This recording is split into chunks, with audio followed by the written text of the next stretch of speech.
A Whisper of Stars, by EchoingTales, A Note of Gratitude. Dear listener, thank you from the bottom of my heart for choosing this book.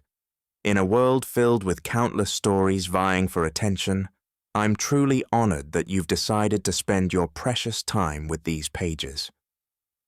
As you embark on this journey through the chapters ahead, I hope the words resonate with you in some meaningful way.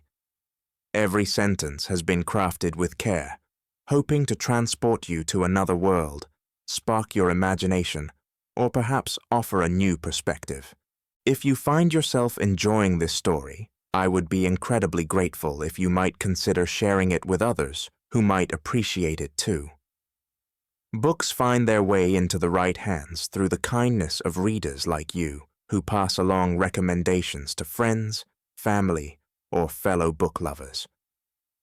Should you feel moved to leave a review or a comment once you've finished listening, please know that your feedback is invaluable.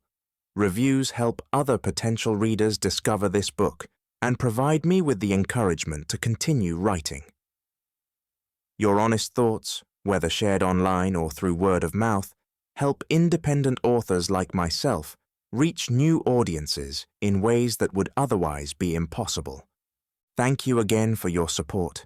It means more than you know, and I'm deeply grateful for the connection we share through these pages. Happy listening, Echoing Tales. Prologue, The Prophecy's Echo. The ancient halls of the Crystal Temple hummed with an otherworldly resonance as High Priestess Maeve traced her weathered fingers across the crystalline walls. The sacred chamber, hidden deep within the Moonspire Mountains, had stood as a silent guardian of Aeloria's greatest secrets for millennia. Tonight, those secrets would speak. Moonlight filtered through the temple's crystal dome, casting prismatic shadows that danced across the marble floor like ethereal spirits. The air grew thick with magic, causing the countless crystals embedded in the walls to pulse with an inner light, their rhythm matching the beating of Maeve's heart. "It begins," she whispered, her voice carrying the weight of centuries. The 12 members of the Crystal Council stood in a perfect circle around the Chamber of Visions, their silver robes shimmering with embedded starlight. Each wore a circlet of pure crystal, marking them as the keepers of Aeloria's most sacred prophecies. At the center of the chamber stood the prophecy pool, its surface as smooth as polished glass. As Maeve approached, ripples began to form, though no wind stirred within the sealed chamber. The water darkened to the color of midnight, then blazed with starlight. "The stars speak," Maeve announced, her eyes taking on the same celestial glow as the pool. "After 1,000 years of silence, they sing again." The crystal's light intensified, and Maeve's voice changed, becoming both ancient and timeless. "When two kingdoms stand divided by walls of pride and ancient pain, a child of stars shall be guided, by love's light through darkness reign. Born of magic, forged in steel, two hearts must learn to beat as one, for in their union, truth reveals, the path that must be overcome. The whispering star shall wake from sleep, its power sought by shadowed souls, but only those whose love runs deep can keep it from its darkest goals.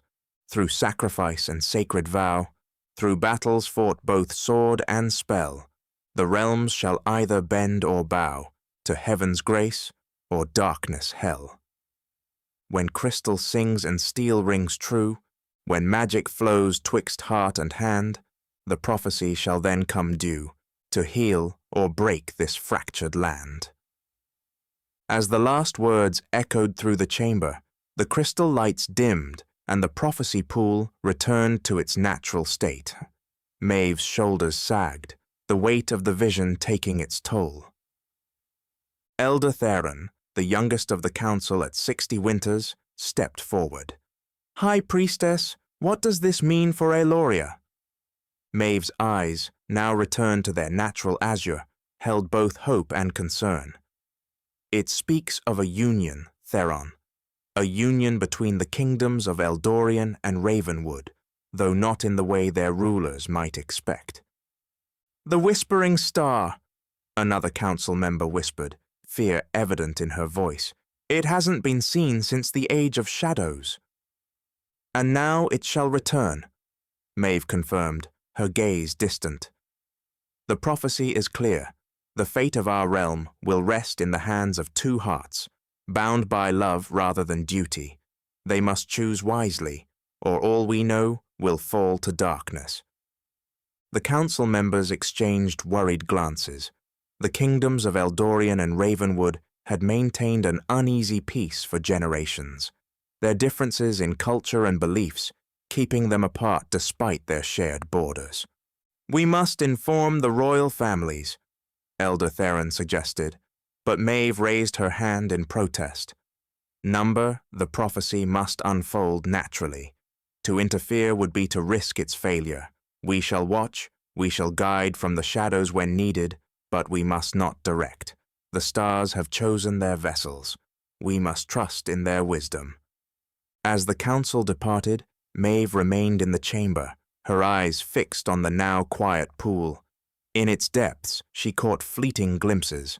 A princess with starlight in her eyes, a prince carrying the weight of secrets, a blacksmith whose hands could forge more than steel, and a noblewoman whose heart would be tested by fire. "May the stars guide you," she whispered to these unknown faces, "for the fate of Aeloria rests in your hands." Outside the crystal temple, the night sky blazed with unusual brilliance, as if the stars themselves were celebrating their long-awaited proclamation. In the kingdoms below, the people of Eldorian and Ravenwood slept peacefully, unaware that their world stood on the brink of profound change. The prophecy had been spoken, the pieces were in place, and in the hearts of 4 young souls, destiny had already begun to weave its intricate web. Chapter 1. The Diplomatic Dance. Princess Elara of Eldorian stood alone on the marble balcony overlooking the grand ballroom, her slender fingers gripping the ornate railing.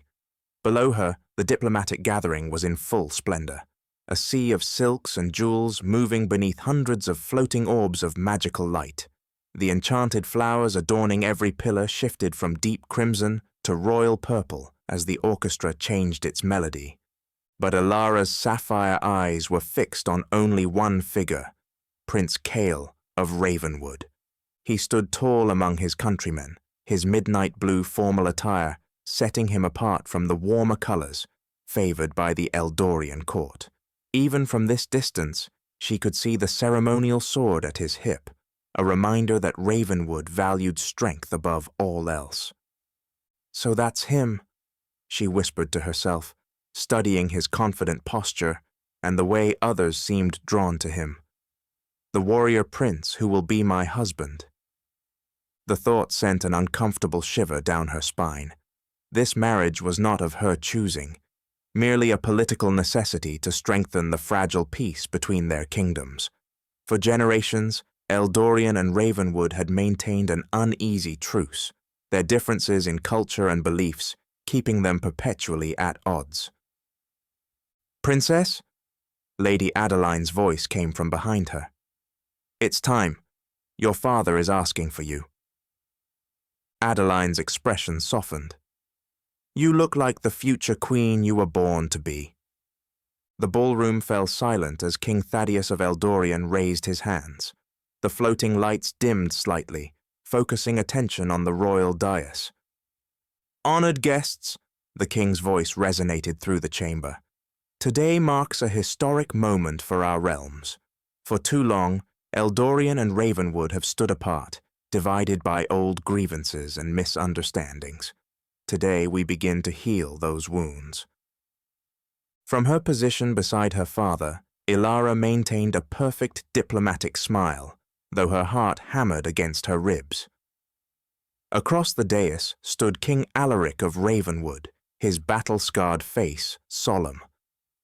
"I present my daughter, Princess Elara of Eldorian, mistress of celestial magic and heir to the crystal throne."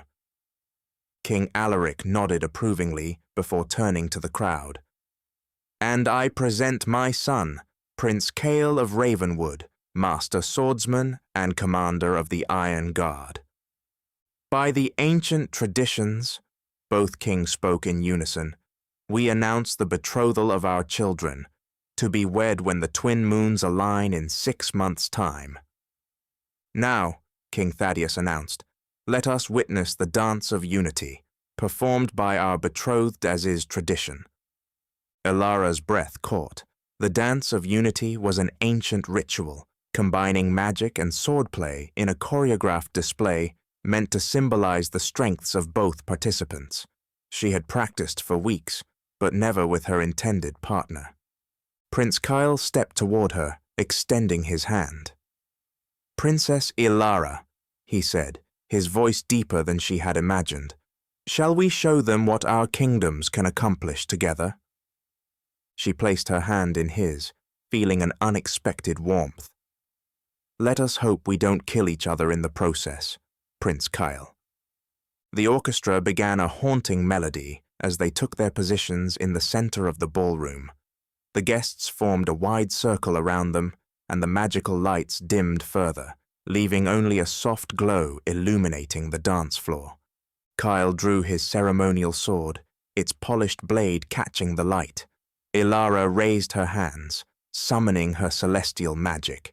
Tiny stars formed at her fingertips, orbiting her hands like miniature constellations. They began to move. The dance was a carefully choreographed battle, Kael's sword cutting through the air with precision, while Elara's magic wove patterns of starlight around them. They circled each other, their movements growing increasingly complex. When his blade swept toward her, she would dissolve into starlight, reforming behind him. When her magic reached for him, his sword would catch the light, redirecting it in dazzling arcs. "You move well for a warrior," Elara whispered during a close pass. "And you fight well for a sorceress," he returned, his eyes never leaving hers. As the music intensified, so did their performance. Elara sent a cascade of stars spiraling upward, while Kael leapt through them, his sword tracing a perfect circle of silver light. The audience gasped as the stars caught on his blade, transforming it into a weapon of pure light. She touched the blade, and the accumulated magic exploded outward in a breathtaking display of light that rained down gently over the awe-struck guests. The ballroom erupted in thunderous applause. Later, as the celebration continued around them, Elara and Kael found themselves in a quiet corner of the ballroom. "Nor did the tales of your swordsmanship do you justice, Prince," she replied, "though I wonder if all your skills are limited to the battlefield. You believe the rumors, then, that we in Ravenwood are nothing but brutes with blades?" Elara raised an eyebrow. "Are you suggesting that your people don't believe we in Eldorian are nothing but fragile scholars who hide behind our magic?" A moment of tension stretched between them before Kael unexpectedly laughed. "It seems we've both been victims of our kingdom's prejudices. And perhaps there's more to you than your stars, Princess Elara." His eyes met hers with unexpected warmth. "I look forward to discovering what that might be." 6 months is not long to prepare for a lifetime together," she said, trying to regain her equilibrium. As they parted ways for the evening, Elara found herself unsettled by a troubling realization. The man she had predetermined to dislike had somehow managed to intrigue her, and judging by the lingering look Kael gave her as he bowed farewell, the feeling was entirely mutual. This unexpected attraction would only complicate what was already a precarious diplomatic arrangement. And yet, as she watched him walk away, Elara couldn't help but wonder what other surprises the warrior prince might have in store. Chapter 2. Lessons of the Forest. Dawn broke over the elven forest in a symphony of gold and emerald as Princess Elara followed the nearly invisible path deeper into the ancient woods. Dew-laden ferns brushed against her simple traveling clothes, a far cry from the crystal-adorned gowns of court. Here, 3 days' journey from Eldorian's palace, appearances meant nothing. Only power and understanding mattered. The clearing opened before her, like nature's own cathedral. Ancient trees curved inward to form a perfect circle, their massive trunks and intertwining branches creating a natural amphitheater. The morning light filtered through the canopy in dappled patterns, illuminating the moss-covered stones arranged in concentric circles at the grove's heart. Silveria, elder sage of the Silverleaf clan, stood at the center. Though over 3 centuries old, she appeared merely middle-aged by human standards, her only concessions to time being the silver streaks in her waist-length auburn hair and the profound wisdom in her emerald eyes. The diplomatic gathering ran longer than expected, Elara explained, bowing respectfully. And there were complications. Ah, yes, Silveria's lips curved into a knowing smile.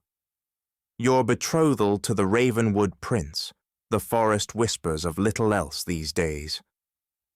The joining of 2 powerful bloodlines is always of interest, particularly when ancient prophecies may be involved. The elven sage gestured for Elara to take her place on a flat stone at the center of the innermost circle. But we have more immediate matters to attend to. Your control of celestial magic has progressed admirably, but today we must push beyond your comfortable boundaries. Are you? Silveria circled her slowly. The magic of your father's lineage, the manipulation of starlight and cosmic energies, comes naturally to you, but your mother's blood, my kinswoman's gift, remains largely untapped. Elven magic flows from the connection between all living things, Silveria continued. It is not about domination, as human mages often practice, but conversation, a dialogue with the world around you. I've tried, Elara said, frustration edging her voice, but the trees remain silent to me. Because you're shouting at them with starlight when you should be listening with your heart. Silveria knelt before her. Close your eyes, forget the princess, forget the betrothal, forget even your name. Feel only your breath and the pulse of life around you. Now, Silveria's voice came softly, reach for the stars within you, but do not release them. Hold their light inside, like a lantern in your chest. Elara summoned her familiar magic, feeling the warm tingle of starlight gathering within her core. Normally, she would channel this energy outward through her hands, but now she contained it, letting it fill her being. Good, the sage murmured. Now, without opening your eyes, become aware of the oldest tree in this grove. It stands directly behind you, 15 paces away. Can you feel its presence? I think I can feel it, she whispered. Now comes the difficult part, Silveria said. Offer your starlight to the tree, not as a gift given, but as a question asked. Elara hesitated, uncertain how to proceed. She had always projected her magic outward with intent and purpose. This felt entirely different, vulnerable, intimate. Taking a deep breath, she imagined her contained starlight forming a question. Who are you? And with that connection came an unexpected surge of power. Not the familiar sharp brilliance of her celestial magic, but something deeper, more resonant, flowing through her like sap through branches. Her eyes flew open in astonishment. The entire grove had transformed. Every tree, stone, and blade of grass now glowed with a soft inner light that pulsed in perfect harmony with her heartbeat. Silveria's expression held both pride and caution. You've awakened your elven heritage. The forest recognizes you now. Elara looked down at her hands, now suffused with a dual light, the familiar silver blue of her star magic intertwined with the deep green luminescence of elven power. And dangerous if not properly controlled, Silvaria warned. The combination of celestial and natural magics has rarely been achieved. Such power requires perfect emotional balance. Elara's concentration wavered at the unexpected sight of him. The magical lights around her flickered erratically. Behind him, she could see what appeared to be a training ground. Kael was dressed in light armor, sweat glistening on his brow. Our fathers thought it wise that we maintain regular communication before the wedding. I've just finished morning training and thought to check if you received the diplomatic package I sent. I've been away from the palace, Elara explained, acutely aware of Silvaria watching with interest. What was in this package? Historical texts on Ravenwood traditions, particularly those pertaining to royal marriages. His grey eyes studied her carefully. You seem different today. There's a glow about you. The innocent observation sent an unexpected surge of emotion through Elara, a complex mixture of apprehension about their arranged marriage and the confusing attraction she'd felt during their dance. Immediately, the magical lights around her intensified dramatically. The tree behind her began to shimmer with starlight, its branches suddenly heavy with luminescent blossoms that hadn't been there moments before. Elara! Silvaria called in warning, but it was too late. The dual magics responded to her emotional surge, feeding off each other in an escalating cycle. Starlight poured from her hands into the earth, causing plants to grow and transform at an alarming rate. Flowers erupted from the ground, blooming and withering in seconds. Vines snaked up the ancient trees, their growth visible to the naked eye. What's happening? Kael's concerned voice came through the mirror. Are you in danger? Elara closed her eyes, desperately trying to regain control. The magic roiled within her like a storm, responding to her fear with even greater intensity. Gradually, the magical storm began to subside. The wild growth slowed, then stopped. The overwhelming light dimmed to a gentle glow. I've never seen anything like this, Silvaria whispered, her usual composure shaken. You've created a perfect fusion of celestial and natural magic. Elara stared at her hands in wonder and trepidation. What does this mean? The elven sage picked up the fallen communication mirror, now dormant. It means, my child, that your emotions toward the Ravenwood prince run deeper than you've admitted, even to yourself, and it means that your magic is now inextricably linked to your heart. Elara looked around at the transformed grove, beauty born from momentary chaos. Is that dangerous? All great power is dangerous, Silvaria replied, but it is also opportunity. You stand at a crossroads, Elara Starborn.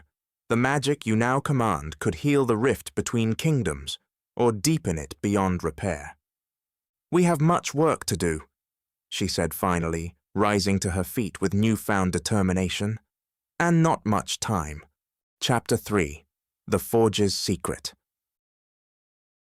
Liam paused, setting his hammer down to examine the ceremonial sword taking shape on his anvil. The blade gleamed with an inner light that had nothing to do with the forge's fire. He had been working on this commission for weeks, a wedding sword for the royal ceremony between Prince Kael and the Eldorian princess. It would be his masterpiece, a symbol of the union between two kingdoms. Liam moved to a workbench lined with unusual implements, crystals of various colors, vials of shimmering liquids, and tools inscribed with ancient runes. Unlike most Ravenwood blacksmiths, who relied solely on physical strength and technical skill, Liam had discovered a rare gift, the ability to infuse emotions into metal. His creations carried not just physical properties, but emotional resonance, a sword that inspired courage, a shield that bolstered resolve, a crown that enhanced wisdom. The soft chime of the doorbell interrupted his thoughts. Visitors were rare. Most patrons knew not to disturb a master smith during working hours. A slender woman stood in the doorway, her face partially obscured by a simple traveling cloak. Despite her plain attire, there was an unmistakable grace to her posture that spoke of nobility. As she lowered her hood, Liam found himself staring into the most striking eyes he had ever seen, deep blue with flecks of silver, like the night sky captured in human form. "Forgive the intrusion," she said, her voice melodic yet authoritative. "I was told you're the finest magical blacksmith in Ravenwood." "I'm seeking something special," she replied, moving with fluid grace as she explored the workshop. Her fingers hovered over various completed pieces without touching them, as if sensing their properties. A weapon that serves as both protection and focus for magical energies. "A rare request," Liam observed, intrigued. "Most mages prefer staffs or wands for channeling magic." The woman smiled enigmatically. "I find traditional magical implements limiting. I seek something that bridges worlds, as your work appears to do." She paused before the unfinished wedding sword, her expression shifting subtly. "This piece, it's extraordinary. Even unfinished, I can feel its potential." "The emotional resonance? Yes." She met his gaze directly. "It's incomplete, though. You're struggling with its purpose." Her insight was uncanny. Most people, even experienced warriors, couldn't detect the emotional properties he wove into metal. This woman not only sensed them, but could articulate what was missing. Something flickered across her features, too quickly to interpret. "A challenging commission indeed. How does one forge genuine connection into a political arrangement?" "That's precisely my dilemma," Liam admitted, finding himself unusually comfortable sharing his creative struggles with this stranger. "I can infuse emotions into metal, but only those I understand deeply. Love born from duty is complex." Liam considered her words, a new perspective taking shape. Hope rather than obligation, the possibility rather than the promise. He smiled warmly at her. "You have an insightful mind, my lady. May I know your name?" "Famous is generous, dedicated perhaps." He gestured toward his workbench. "Would you like to see how I create these emotional infusions? Since you can sense them, you might appreciate the process." Her eyes lit with genuine interest. "I would be honored." Liam selected a small dagger from his collection of unfinished pieces. "This is ordinary steel, well forged but mundane. Watch what happens when I apply my gift." He held the blade between his palms, closing his eyes in concentration. The forge seemed to quiet around them, the very air growing still. Liam focused on a single emotion, clarity of thought, visualizing it as a cool blue light flowing from his heart, down his arms, and into the metal. The dagger began to glow with a subtle azure luminescence. When he opened his eyes, the transformation was complete. The previously plain blade now bore intricate patterns along its surface, like frost crystals forming on winter glass. Lyra accepted it cautiously. The moment her fingers closed around the hilt, her eyes widened. "It's remarkable.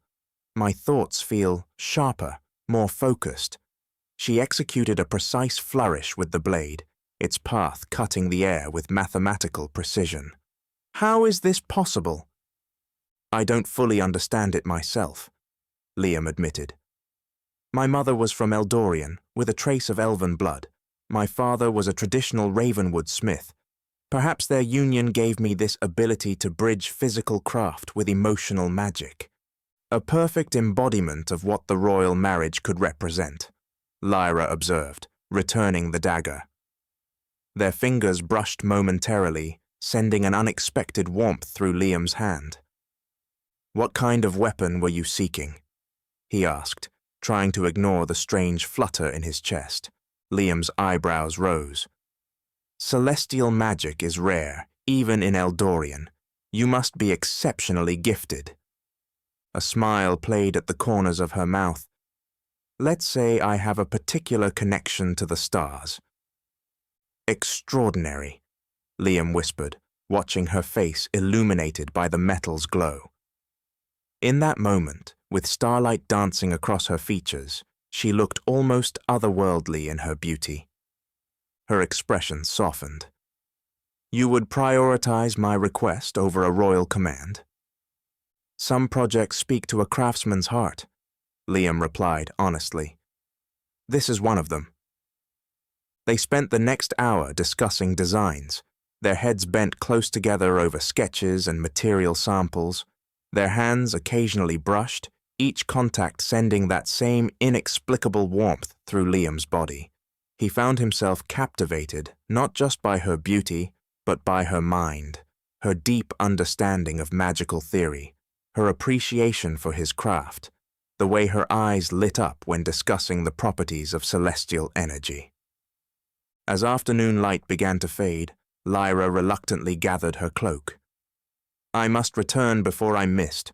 When might I come again to see your progress?" She paused at the door, the dying sunlight haloing her figure. "Thank you, Liam. Few understand the bridge between magic and craft as you do." It was only as dawn approached that Liam realized the truth that had been gradually taking shape in his heart. He was falling in love with a mysterious woman named Lyra, whose true identity remained a complete mystery. What he couldn't possibly know was that the ceremonial sword he was crafting and the celestial weapon he had promised to make were destined for the same person, a princess whose secret visit would forever alter the course of 2 kingdoms.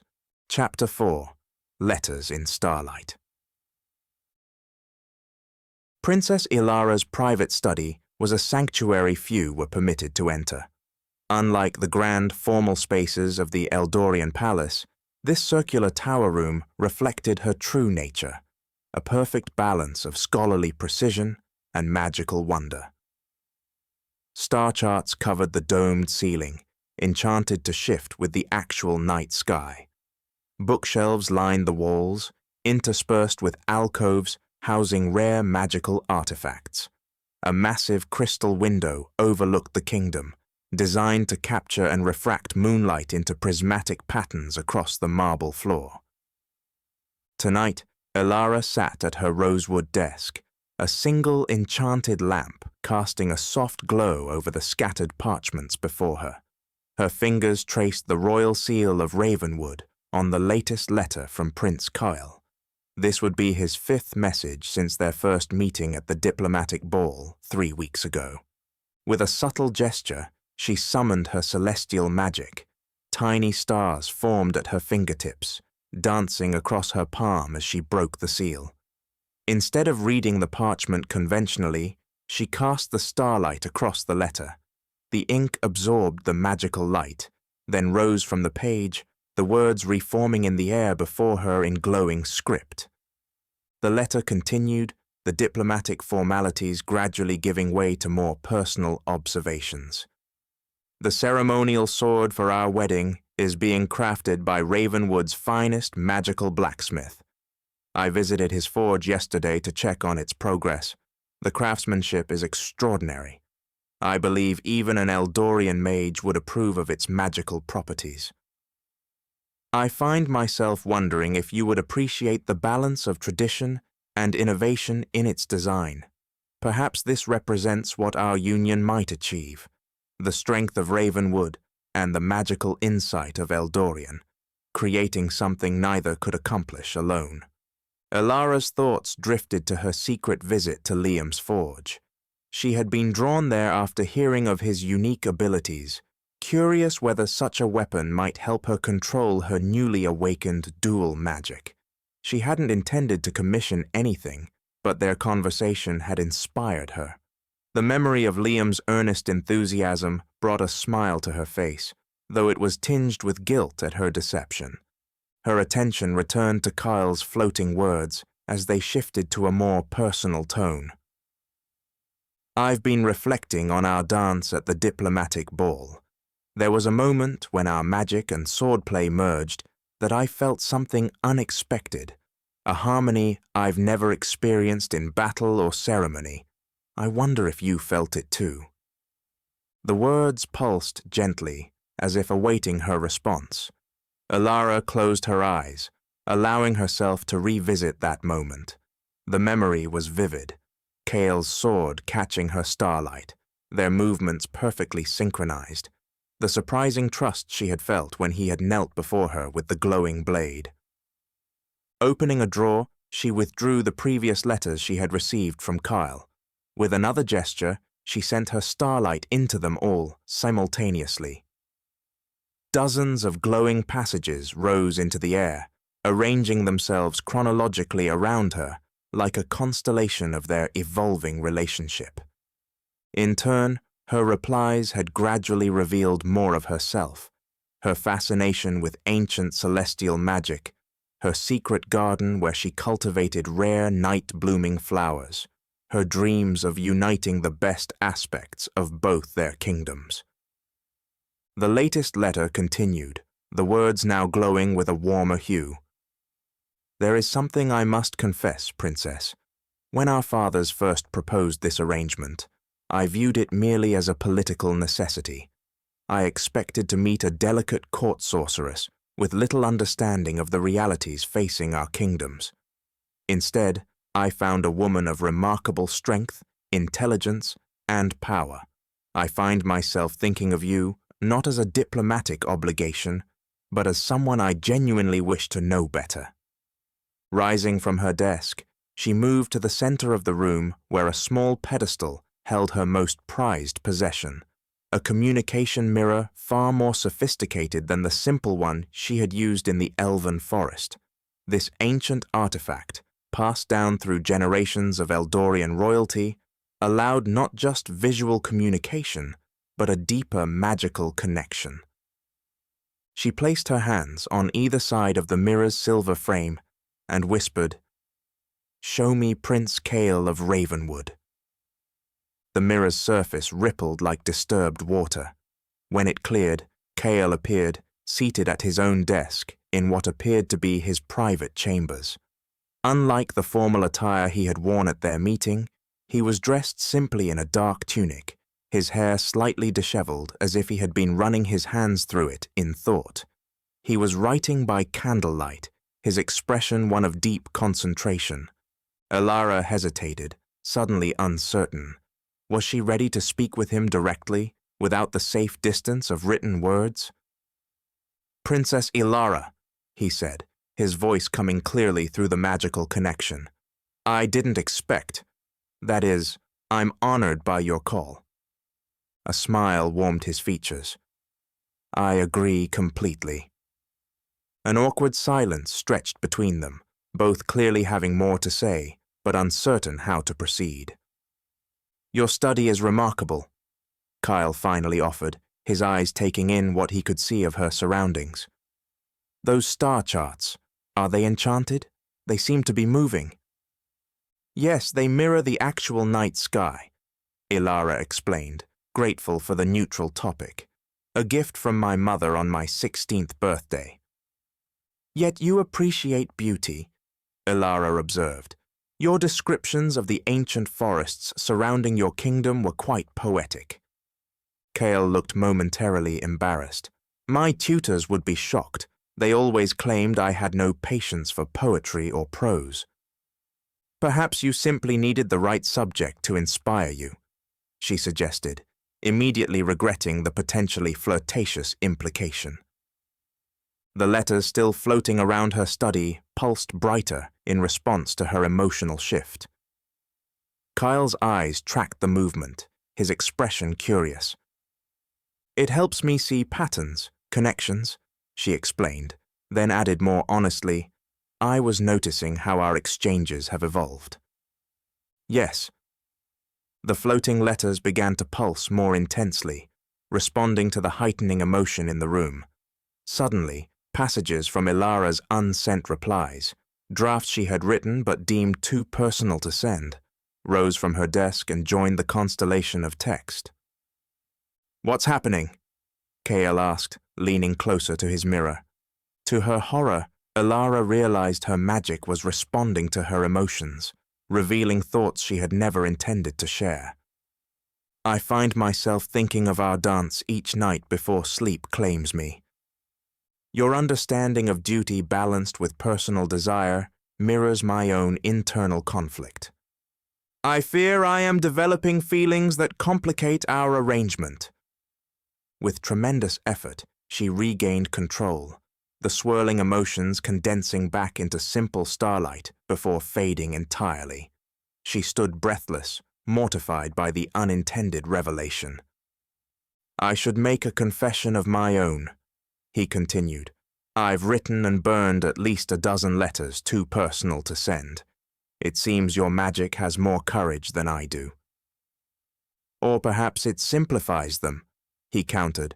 "A political marriage with genuine feeling is surely stronger than one built solely on alliance."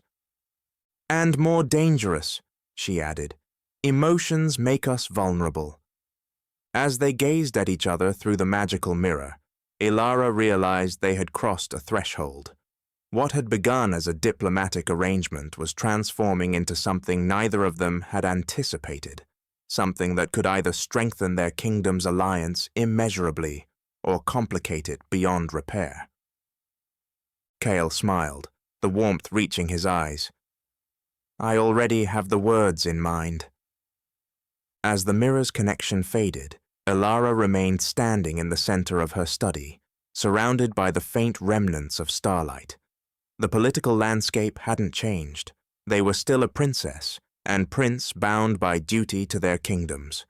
But something fundamental had shifted between them, something neither diplomatic protocol nor royal obligation had prepared them for.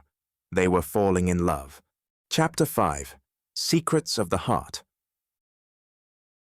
The royal gardens of Eldorian were renowned throughout Aeloria as a wonder of magical horticulture. Unlike ordinary gardens that followed the predictable rhythms of nature, these grounds responded to emotion. Flowers bloomed or wilted with the feelings of those who walked the paths, trees bent toward joy and away from sorrow, and the famous emotion roses changed color to reflect the hearts of those who gazed upon them. Lady Adeline sat alone on a marble bench, her elegant posture betraying her noble upbringing even in solitude. Her chestnut hair was arranged in an intricate style befitting her status, though a few strands had escaped, suggesting she had been here for some time. Before her stood a magnificent rose bush, its blossoms shifting between vibrant crimson and deep sapphire as she watched. "The gardeners say they've never seen the roses change so dramatically," Elara said softly, approaching from behind. "They've been worried about the plant's health." Adeline startled slightly, then composed herself with practiced grace. "My apologies for concerning the royal gardeners. Perhaps I should limit my visits if my emotions are damaging the flora." Elara sat beside her friend, taking her hand. "The gardens don't mind. That's their purpose, to reflect what we feel, not what we pretend to feel." She studied the shifting roses. "Red to blue, love to sorrow, your heart is troubled." A single tear escaped down Adeline's cheek, which she quickly brushed away. "Is it that obvious?" The roses pulsed deeper blue as Adeline took a shuddering breath. "My father has finalized the betrothal contract with Lord Marcus. The wedding date is set for the new moon after your royal wedding." Elara squeezed her friend's hand. "I thought you had more time." "So did I." Adeline's voice cracked. "Father believes securing our family's alliance with House Blackwood cannot wait. With the royal wedding approaching and political alliances shifting, he wants our position at court solidified." The roses trembled, their blue deepening to almost black at the edges. Adeline's eyes widened in surprise. How did you? I've known you since we were children, Adeline.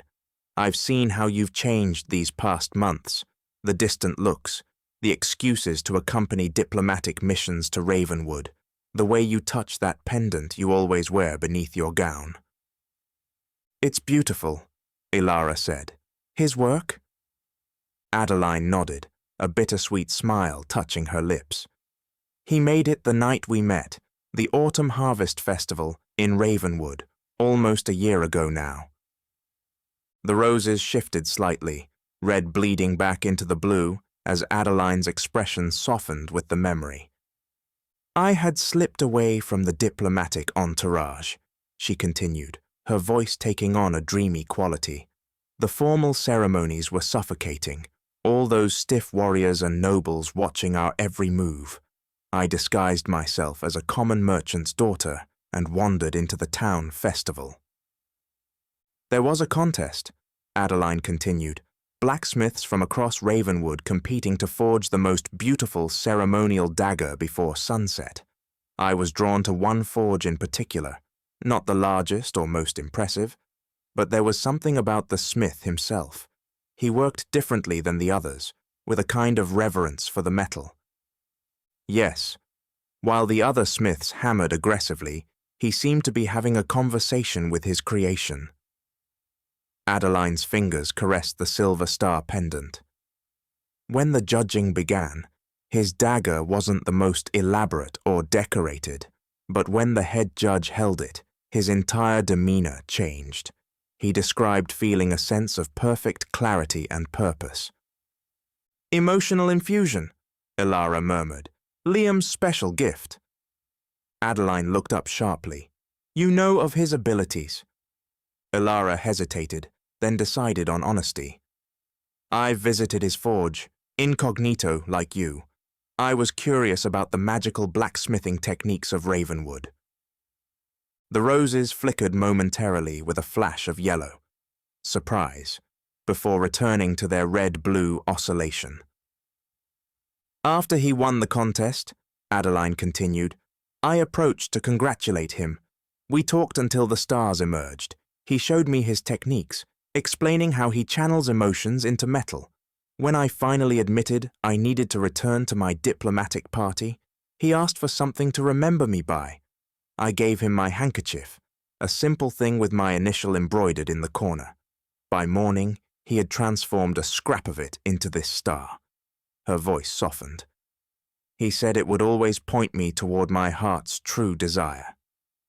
The roses bloomed fuller, crimson momentarily overtaking the blue. I've returned to Ravenwood 7 times since then, always in disguise. Each time, our connection deepened. Adeline's voice broke. And now I am to marry Lord Marcus, a man who sees me as nothing more than a political advantage and a decorative addition to his household. The blue surged back through the roses, darker than before. Have you told Liam about your betrothal? Elara asked gently. How could I? He doesn't even know my true identity. He knows me as Addie, a merchant's daughter from the eastern provinces. Fresh tears welled in Adeline's eyes. I've built our entire relationship on a lie. Elara wrapped an arm around her friend's shoulders. Not a lie. You showed him your true self, without the trappings of nobility and court politics. That's more honesty than most of us ever manage. It doesn't matter now, Adeline whispered. In 2 months, I'll be Lady Marcus Blackwood, bound by oath and magic to a man I could never love. Perhaps there's a way, Elara began cautiously. Political arrangements can be... The sharp sound of boots on the garden path interrupted her. Both women straightened instinctively, years of court training taking over as they composed their features into pleasant, neutral expressions. Lady Adeline, he said, bowing precisely. I've been searching for you. Your father mentioned you might be taking air in the gardens.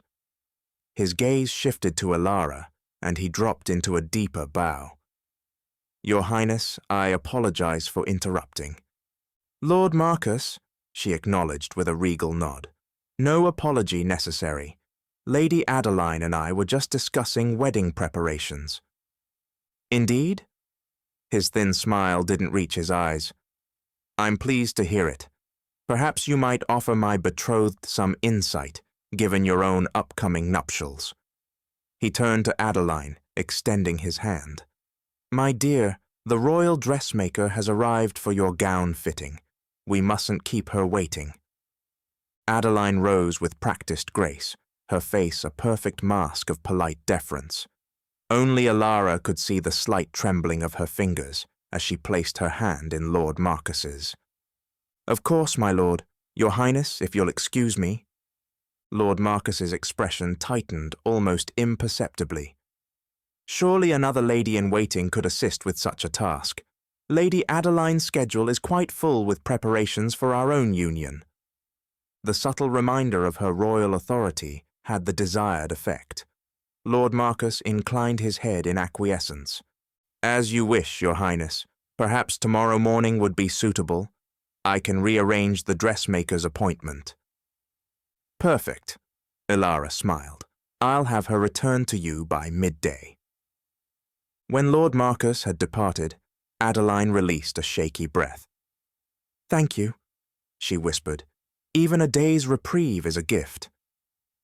Elara watched the retreating figure of Lord Marcus, noting the stiffness in his shoulders that betrayed his displeasure at being countermanded. There was something about him that troubled her, a coldness that went beyond mere political ambition. There's something I don't trust about him, she said quietly. He's never been unkind, Adeline offered, though her tone lacked conviction. Merely distant. Father says he'll make an excellent husband, stable, wealthy, well-connected. And utterly wrong for you, Elara finished. She turned to face her friend fully, taking both her hands. Adeline, I want you to listen carefully.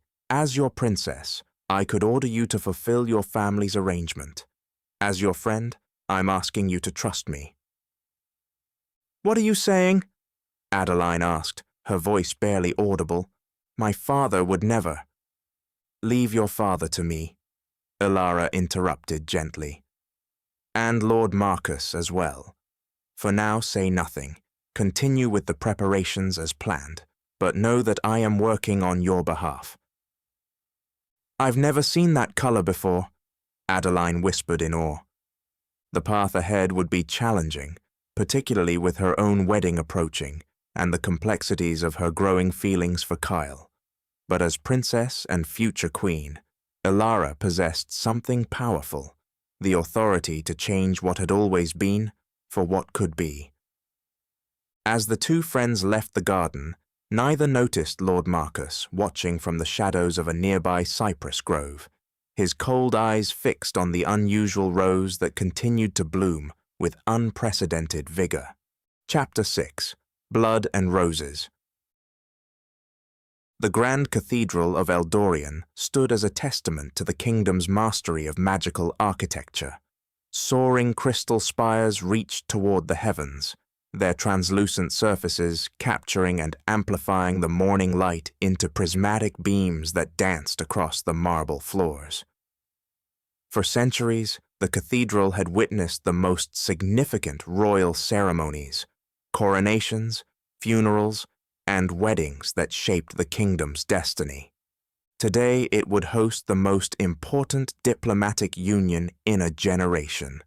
Outside, the streets overflowed with citizens eager to glimpse the royal procession. Inside, the cathedral had been transformed into a winter wonderland despite the spring season. Enchanted ice sculptures lined the central aisle, perfect crystalline representations of significant moments in both kingdoms' histories. They radiated a gentle cold that kept them from melting while providing relief from the warmth of thousands of floating candles suspended in the air above the assembled guests. Lord Thorne, the royal chamberlain, surveyed the gathering with practiced scrutiny. The Ravenwood delegation seems tense. He observed quietly to King Thaddeus. The king nodded, almost imperceptibly. They are warriors in unfamiliar territory, surrounded by more magic than most of them see in a lifetime. I would be concerned if they weren't vigilant. The cathedral's massive doors remained open as the final guests took their places. The nobility of Eldorian occupied the left side of the cathedral, their attire a dazzling display of magical craftsmanship, gowns that shifted colors with emotions, jewelry that emitted soft light, ceremonial robes embroidered with runes of protection and prosperity. In stark contrast, the Ravenwood contingent on the right side favored more practical splendor, formal military uniforms adorned with medals of valor, ceremonial armor polished to mirror brightness, and the occasional, subtle magical enhancement to weapons that never left their owners' sides, even at a wedding. At the altar, Prince Kael stood resplendent in formal attire that bridged both kingdoms' styles, a midnight blue uniform cut in Ravenwood military fashion, but embellished with silver embroidery in Eldorian patterns. The ceremonial sword at his hip was not the one being crafted by Liam, which would be presented during the vow exchange, but his personal blade, a weapon that had seen actual combat. His eyes continually scanned the cathedral, assessing entrances, exits, and the positioning of guards. To most observers, he appeared to be merely taking in the magnificent surroundings, but those who knew him recognized the subtle vigilance of a trained warrior. "Nervous, my prince?" asked Lord Commander Darien, Kael's military mentor and the head of the Ravenwood Royal Guard. "Cautious," Kael corrected quietly. "Something feels off." Darien's hand instinctively moved closer to his sword. "Your instincts have never failed before. What troubles you?" "I'm not certain," Kael admitted. "Perhaps it's merely being surrounded by so much magic. Or perhaps—" His voice trailed off as the cathedral bells began to toll, signaling the bride's arrival. In the antechamber behind the cathedral's main hall, Princess Elara stood before a full-length mirror of enchanted glass that showed not just her reflection, but the aura of magic surrounding her. The traditional bridal gown of Eldorian royalty had been modified to honor both kingdoms, crystal-embedded silk, the color of moonlight, with a cape of midnight blue representing Ravenwood. Her crown was a delicate circlet of intertwined silver and iron, symbolizing the union of magic and strength. "You look magnificent," Lady Adeline said, adjusting the train of Elara's gown. "Prince Kael won't be able to take his eyes off you." Elara smiled, though it didn't quite reach her eyes. "Let's hope his attention isn't solely due to my appearance. We have a kingdom to build together." The door opened, admitting King Thaddeus. He paused upon seeing his daughter, emotion briefly overcoming his regal composure. "My little star," he said softly, using his childhood nickname for her. "Your mother would be so proud." Elara embraced her father, careful not to disturb the elaborate arrangement of her gown. "Is everything ready?" "The cathedral awaits its princess," he offered his arm, "and a prince awaits his bride." As they prepared to enter the main hall, Elara noticed a palace guard whispering urgently to the captain of the royal guard. The captain's expression remained neutral, but his hand moved subtly to the hilt of his sword. "Father," Elara said quietly, "has there been a security concern?" King Thaddeus's expression remained carefully composed. "Nothing specific. We've received the usual anonymous threats that accompany any major royal event. Every precaution has been taken." Elara nodded, but a sense of unease settled in her stomach. She reached for her celestial magic, allowing a small measure of it to flow through her. The power responded differently than usual, more alert, almost agitated, as if sensing danger. The cathedral bells completed their 12-tone sequence, and the massive doors to the main hall swung open, The assembled guests rose as one, turning to witness the bride's entrance. "Ready?" her father asked. Elara took a deep breath. "Ready." The traditional Eldorian wedding march began, a hauntingly beautiful melody played on enchanted crystal bells that resonated throughout the cathedral. As Elara processed down the aisle on her father's arm, she maintained the serene smile expected of a royal bride, but her trained magical senses remained alert. Halfway to the altar, she noticed the first subtle sign that something was amiss. One of the ice sculptures, depicting the legendary meeting of the first kings of Eldorian and Ravenwood, had developed a hairline crack across its base. The magical enchantment should have prevented any such imperfection. Her eyes met Kael's, and she recognized the same alertness in his gaze that she felt herself. Their correspondence over the past weeks had created a connection that transcended words. Without speaking, she knew he sensed the same wrongness.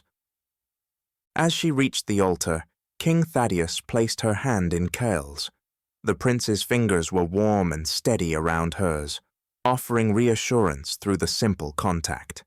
The high priestess of Eldorian stepped forward, her ceremonial robes shimmering with embedded crystals that captured and reflected the light of the floating candles. "Honored guests," her voice resonated through the cathedral, "we gather today to witness the union of not just two people, but two kingdoms. Through this sacred bond, ancient rivalries will be healed, and a new era of cooperation will begin." As the priestess spoke, Elara noticed a subtle movement in the gallery above, a shadow shifting where no shadow should be. She squeezed Kael's hand in warning, a gesture small enough to go unnoticed by the assembled guests, but clear to him. His response was equally subtle, a slight shift in stance that placed his body more protectively toward hers, while giving him clearer access to his sword. The ceremony continued, the priestess leading them through the traditional vows. When the moment came for the presentation of the ceremonial sword, a young page approached, bearing a velvet cushion. The blade that rested upon it was not Liam's creation, that would come later, at the reception, but an ancient royal sword used in Eldorian weddings for generations. "Prince Kael," the priestess intoned, "do you accept this blade as symbol of your oath to protect, honor, and cherish Princess Elara from this day forward, until death parts your souls?" As Kael reached for the ceremonial sword, Elara's celestial magic flared suddenly within her, a warning more than a reaction. In that same instant, she saw Kael's eyes widen as he looked past her shoulder. "Down!" he shouted, abandoning all ceremony as he grabbed both Elara and the ceremonial sword in one fluid motion.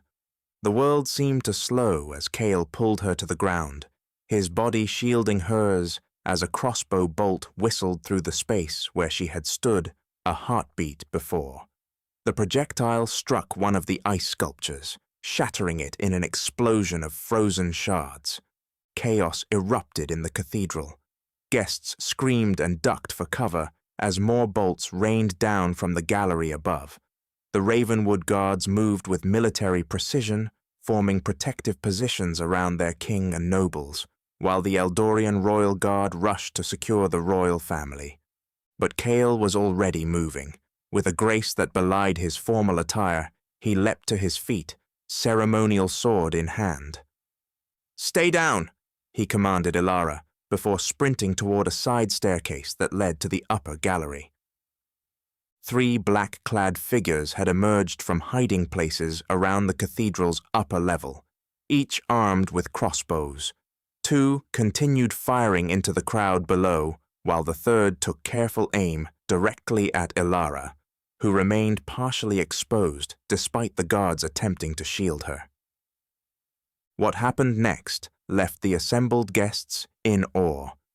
Prince Kael, known to most Eldorians only as a diplomatic figurehead from a kingdom of warriors, transformed before their eyes. He moved with the lethal precision of an elite fighter, covering the distance to the staircase in seconds. As he ascended the steps, a fourth assassin emerged to block his path.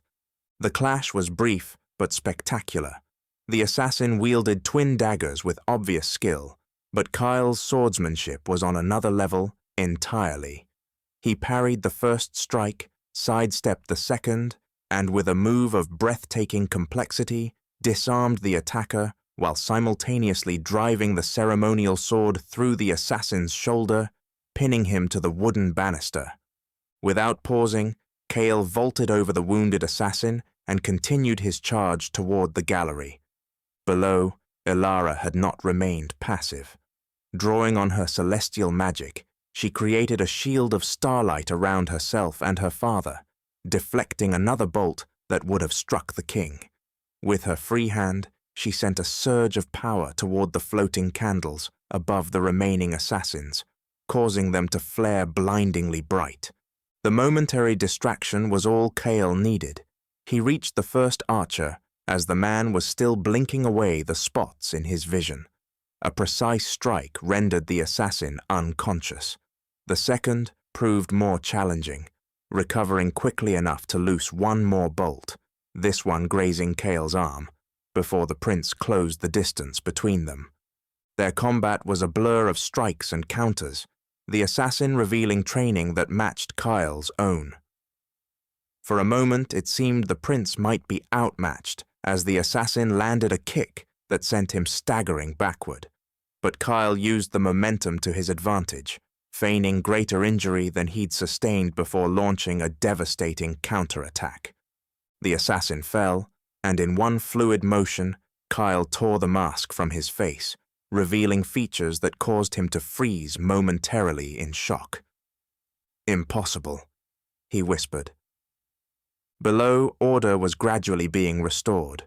The royal guards of both kingdoms had secured the cathedral, and healers were attending to the few guests who had sustained minor injuries. Elara, ignoring the protests of her guards, made her way to the gallery stairs. She found Kael binding the unconscious assassin's hands with torn fabric from his own formal jacket. "You're hurt," she said, noticing the blood seeping through his sleeve. "A scratch," he dismissed, though his face remained troubled as he studied the assassin's exposed features. "This man is Ravenwood trained, one of our elite shadow guard." Elara knelt beside the fallen attacker, her magical senses probing. "There's something else," she said, pushing back the assassin's collar to reveal a small tattoo at the base of his neck, a black star surrounded by a circle of ancient runes. "This mark, it belongs to the Order of the Blistering Star." Kael's expression darkened. "The forbidden magical cult? They were purged from both our kingdoms centuries ago." "Apparently not thoroughly enough," Elara replied grimly. As royal guards secured the assassins, Kael turned to Elara, his formal demeanor completely abandoned. He cupped her face gently, eyes searching for any sign of injury. "Are you hurt?" he asked, his voice rough with emotion. "No," she assured him, suddenly aware of how close they stood, of the genuine concern in his eyes. "Thanks to you." Around them, the beautiful cathedral lay in partial ruin, ice sculptures shattered, floating candles extinguished, flowers trampled in the chaos. Their perfect royal wedding had been transformed into a scene of violence and fear. Yet as Elara looked into Kael's eyes, she realized something important had been revealed today. Not just the threat of a forbidden magical order, but the true nature of the man she was to marry. Behind the diplomatic prince stood a warrior of exceptional skill and courage, who had not hesitated to risk his life for hers. "It seems," she said softly, "that our union has powerful enemies." "Then they have made a grave miscalculation," Kael replied, his hand moving to clasp hers, "for they have only succeeded in giving us a common foe." As they descended to the main floor of the cathedral, where their shocked families awaited, the ceremonial sword in Kael's hand gleamed with a new significance, no longer merely a symbol, but a weapon that had drawn first blood in defense of their future together. Chapter 7. Moonlit Revelations.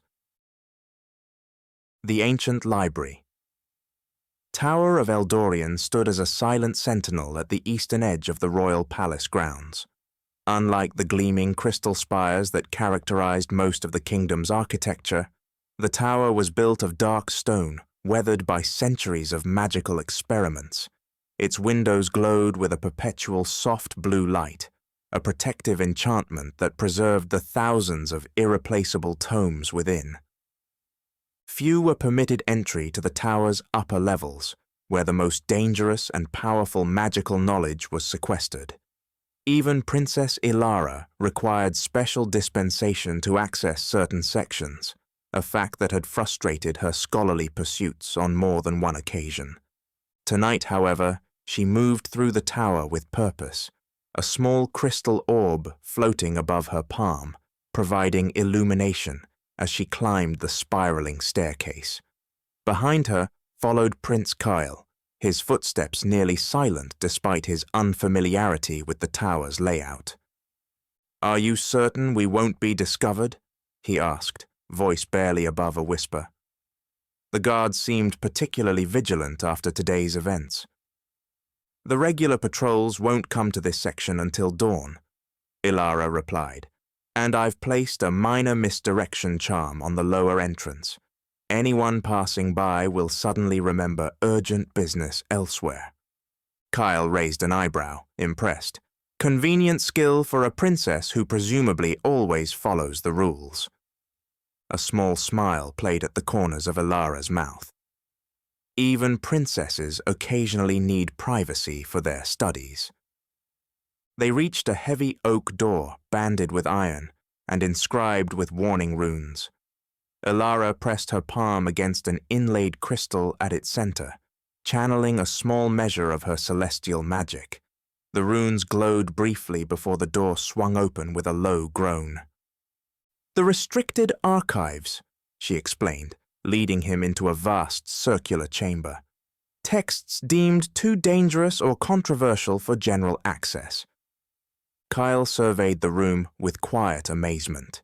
Towering bookshelves stretched from floor to ceiling, accessible by a system of rolling ladders and narrow walkways. Ancient tomes, scrolls, and artifacts filled every available space. At the chamber's center stood a massive table of polished obsidian, its surface etched with a detailed map of the known world. "What exactly are we looking for?" he asked, approaching a shelf containing scrolls sealed with wax emblems he didn't recognize. "Information on the Order of the Blistering Star," Elara replied, already scanning the organizational system. "Historical accounts, membership records, anything that might explain why a forbidden magical cult would target our wedding specifically." They worked methodically, Elara directing Kael to sections that might contain relevant information. Despite the gravity of their purpose, she found herself enjoying their collaboration. Kael approached the academic search with the same focused precision he had displayed in combat, quickly grasping the library's complex organization and handling the fragile texts with unexpected care. "Here," he called after nearly an hour of searching, "a historical account of magical orders in the Third Dynasty. It mentions the Midnight Star." Elara joined him at the obsidian table, where he had laid open a massive tome bound in midnight blue leather. The pages were illuminated with silver ink that seemed to shift and move in the light of her crystal orb. "The Order of the Blistering Star," she read aloud, "founded in the year 347 of the Third Dynasty by Magister Valorian, former court mage to King Eldrin IV, initially dedicated to the study of celestial magic and its applications in governance." "Governance?" Kael questioned. "An unusual focus for magical research." "Not necessarily," Elara replied, continuing to scan the text. Celestial magic has always been closely tied to the Eldorian royal line. Our ancestors believed the stars themselves guided the kingdom's destiny. Her finger traced the flowing script. The order began as a legitimate scholarly pursuit, but over time, its focus shifted. She fell silent as she read ahead, her expression growing troubled. "What is it?" Kael prompted. They discovered something called the Whispering Star. Not an actual star, but an artifact of immense power. According to this account, it allowed the wielder to influence the thoughts of others. She looked up at Kael, her eyes wide. Mind control, essentially. A weapon that could topple kingdoms without armies, Kael observed grimly. No wonder the order was eventually forbidden. Elara turned the page, revealing an illustration of the artifact, a crystalline object shaped like a many-pointed star, with what appeared to be swirling mist captured within its facets. The text says, King Eldrin ordered the artifact destroyed when he discovered the Order's plans to use it to control the royal family. She continued reading. But Magister Valorian escaped with the Whispering Star and several loyal followers. They were hunted down and executed, but the artifact was never recovered. Could it still exist after all these centuries? Kael asked, leaning closer to study the illustration. Powerful magical artifacts don't simply decay with time, Elara explained.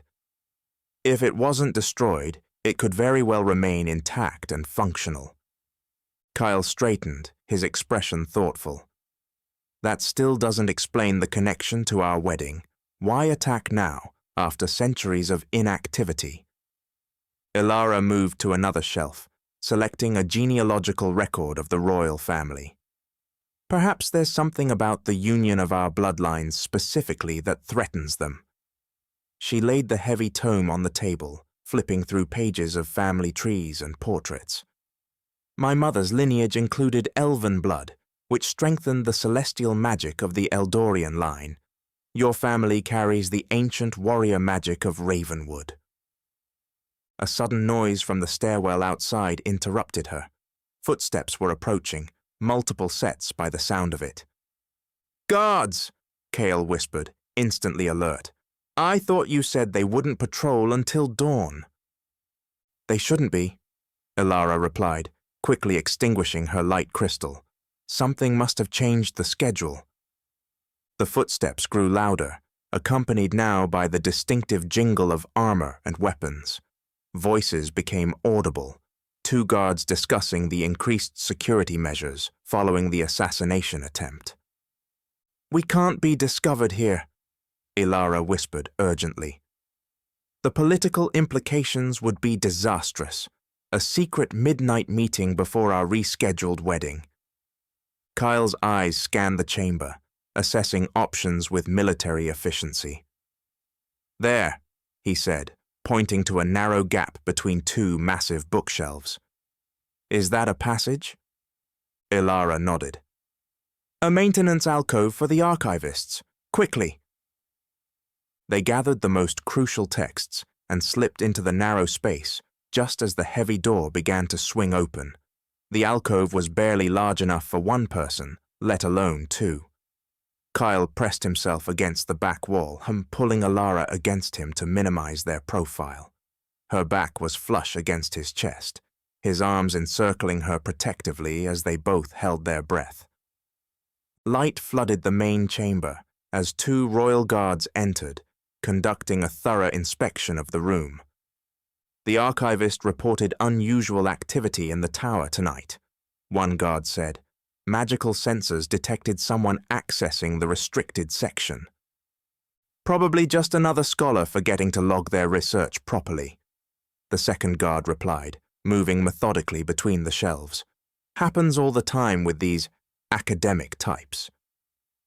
In the cramped alcove, Elara was acutely aware of every point of contact between her body and Kael's, his steady heartbeat against her back, the warmth of his breath stirring her hair, the gentle pressure of his hands, holding the books they had taken from the table. The situation demanded absolute stillness, yet she found her pulse quickening for reasons entirely unrelated to the danger of discovery. The guard's inspection brought them alarmingly close to the alcove. One paused directly in front of their hiding place, his torch illuminating the narrow gap between the shelves. Elara felt Kael tense, ready to act if they were discovered.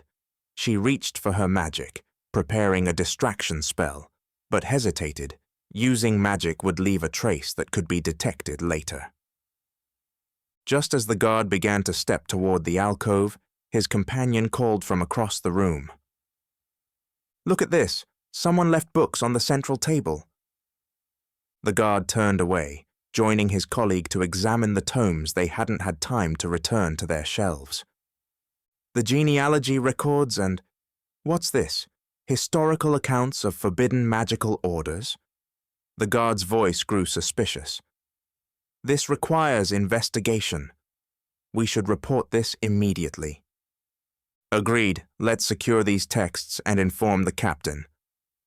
Elara and Kael remained motionless as the guards collected the remaining books and conducted one final sweep of the chamber before departing. Even after the heavy door closed and the footsteps receded down the stairwell, they stayed frozen in place, waiting to ensure the guards were truly gone. "That was close," Elara finally whispered, turning within the confined space to face Kael. The movement brought them even closer together, their faces mere inches apart in the darkness. She could just make out his features in the faint magical light that seeped through the cracks around them. "Too close," he agreed, his voice low, "though I can't say I mind the current situation." The tension between them shifted, danger giving way to a different kind of awareness. Elara became conscious of his hands resting lightly at her waist, steadying her in the narrow space. Her own hands had somehow found their way to his chest, feeling the solid strength beneath his tunic. "We should," she began, but found herself unable to complete the thought as his gaze dropped to her lips. "We should," he echoed, though neither made any move to leave the alcove. The air between them seemed charged with the same energy that filled the sky before a lightning storm. Elara felt herself leaning imperceptibly closer, drawn by a force as inevitable as gravity. Kael's hand moved to gently cup her cheek, his thumb tracing the curve of her jawline with exquisite tenderness. Their lips were a breath apart when a loud thud from one of the books they were holding broke the spell. The heavy tome had slipped, falling open to reveal a page that immediately captured Elara's attention. "Kael, look at this," she whispered, reluctantly pulling back to examine the text. The page showed a detailed illustration of the Whispering Star alongside a star chart with specific celestial alignments, marked in silver ink. "The convergence of crowns," she read, tracing the ancient script. "When the royal stars of Eldorian and Ravenwood align directly with the celestial throne, the Whispering Star reaches its full potential." Kael studied the chart over her shoulder. "When does this alignment occur?" Elara's eyes widened as she calculated the astronomical positions. "The night of the next full moon, the date of our rescheduled wedding ceremony." "That can't be coincidence," Kael said grimly. "The assassination attempt wasn't meant to kill us. It was meant to delay the wedding until this specific alignment." "But why?" Elara questioned, turning another page. "What would—" She stopped abruptly, her finger hovering over a passage that sent a chill down her spine. "Listen to this. When blood of star and blood of steel are joined in sacred bond, the seal of ages weakens. In that moment of vulnerability, the Whispering Star may be awakened to its true purpose, dominion over all minds, breaking the boundaries between worlds." "Blood of star and blood of steel," Kael repeated, "your celestial magic and my warrior lineage."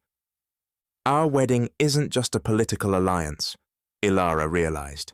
According to this text, it has magical significance that the Order of the Blistering Star intends to exploit. They carefully extracted themselves from the alcove, bringing the precious texts with them. At the obsidian table, they spread out the books, piecing together fragments of information from different sources. "Here," Kael said, pointing to a historical account. After the Order was officially disbanded, a splinter group continued in secret, calling themselves the Keepers of the Star. They believed the Whispering Star was not a tool for mere political control, but a key to unlocking power beyond mortal comprehension. "And they've been waiting centuries for the right conditions," Elara added. "A royal wedding between our specific bloodlines, occurring during this rare celestial alignment." As they continued their research, a complete picture began to emerge, one far more disturbing than a simple assassination plot. The Order of the Blistering Star had not merely survived in secret, it had been patiently working toward a specific goal for generations. "The assassin wasn't trying to prevent our union," Kael said, the realization dawning. He was ensuring it would happen at precisely the right moment, when the Whispering Star could be used to its full potential. Elara gathered the most critical texts, her expression resolute. "We need to inform our fathers immediately. The wedding must be postponed indefinitely until we locate the Whispering Star and ensure it can't be used." "And find the remaining members of the Order," Kael added. "The captured assassin is only one piece of a larger conspiracy." As they prepared to leave the library, Elara paused, looking up at Kael with a mixture of determination and something deeper. "Whatever happens," she said softly, "I'm glad we're facing this together." Kael took her hand, bringing it to his lips in a gesture that was both courtly and intimate. "As am I, Princess. It seems our arranged marriage has become something far more interesting than either of us anticipated." The almost kiss in the alcove remained unspoken between them, but its potential lingered like a promise as they descended the tower stairs, armed with knowledge that would forever change the course of their kingdom's futures. Chapter 8: The Blacksmith's Lament. Deep beneath the main workshop where apprentices trained and customers browsed his creations, Liam descended the narrow stone staircase to his secret forge room. This hidden sanctuary, carved into the bedrock beneath Ravenwood, was where his most important work took shape. Only here, isolated from distractions, could he fully channel his unique gift. The chamber was circular, dominated by a forge unlike any other in the kingdom. Instead of a traditional fire pit, a perfect sphere of perpetual flame hovered above a basin of rare metals. Arcane symbols, etched into the stone floor, channeled and amplified emotional energy. The walls were lined with his most experimental tools, hammers with cores of different crystals, tongs forged from meteorite iron, chisels that could carve emotions directly into metal. Tonight, the wedding sword for Prince Kael and Princess Elara lay on his primary workbench. The blade was physically complete, a masterpiece of metallurgy with perfect balance and deadly sharpness. Yet it remained unfinished. The emotional infusion, the soul of the weapon, still eluded him. Liam stared at the sword, his expression troubled. 3 days had passed since he'd learned the devastating truth. The mysterious Lyra who had captivated his heart was none other than Princess Elara herself. He picked up a worn broadsheet from his bench, a special edition announcing the royal wedding, complete with an artist's detailed rendering of the princess. The moment he'd seen it, recognition had struck him like a physical blow. The same eyes that had looked at him with such genuine interest, the same graceful hands that had touched his sky iron with such reverence, the same voice that had spoken so knowledgeably about magical theory. "A fool," he muttered, crumpling the paper. "I'm a complete fool." He tossed the broadsheet into the floating forge fire, watching as it disintegrated instantly. The flames briefly took on a bluish tinge, responding to his sorrow. Turning back to the sword, Liam placed his hands on either side of the blade, not quite touching the metal. This was the moment of truth, the emotional infusion that would complete the weapon. Traditionally, a wedding sword should carry feelings of loyalty, honor, and love. But how could he infuse genuine love into a blade meant for a woman he had fallen for, who was marrying another man? "Focus," he commanded himself. "This isn't about you, it's about the kingdoms." He closed his eyes, trying to center his thoughts on abstract concepts of alliance and peace. But unbidden images kept intruding. Elara's smile as she examined his work, the light in her eyes when discussing the properties of celestial magic, the brush of her fingers against his when she returned the sky iron. His emotions surged chaotically: admiration, betrayal, longing, anger. The forge fire responded, pulsing erratically and changing colors with each emotional shift. The sword began to glow, absorbing these conflicted feelings. "No!" Liam pulled his hands away, but it was too late. The blade flared with blinding light, levitating from the workbench. The metal began to transform, the surface rippling like liquid as his uncontrolled emotions reshaped it. The straight blade curved slightly, elegant runes appearing along its length, not the traditional symbols of union he had planned, but ancient patterns representing unrequited love, sacrifice, and protection. The hilt morphed as well, the simple design becoming more intricate. A small star crystal, one he had been saving for Elara's commissioned weapon, somehow extracted itself from a locked cabinet across the room and embedded itself in the pommel. When the transformation finally ended, the sword settled gently back onto the workbench. Liam stared in shock at what his emotional turmoil had created. It was, without question, the most beautiful weapon he had ever forged, and the most tragic. Anyone who wielded it would feel not just loyalty to their spouse, but the exquisite pain of loving someone who belonged to another. "What have I done?" he whispered, reaching out to touch the cooled metal. The moment his fingers contacted the blade, a vision flashed through his mind. Elara in danger, surrounded by shadowy figures with malevolent intent. The image was so vivid, so terrifying, that he staggered backward, knocking over a rack of tools. As the clatter of falling implements subsided, a soft voice spoke from the stairway entrance. "Liam!"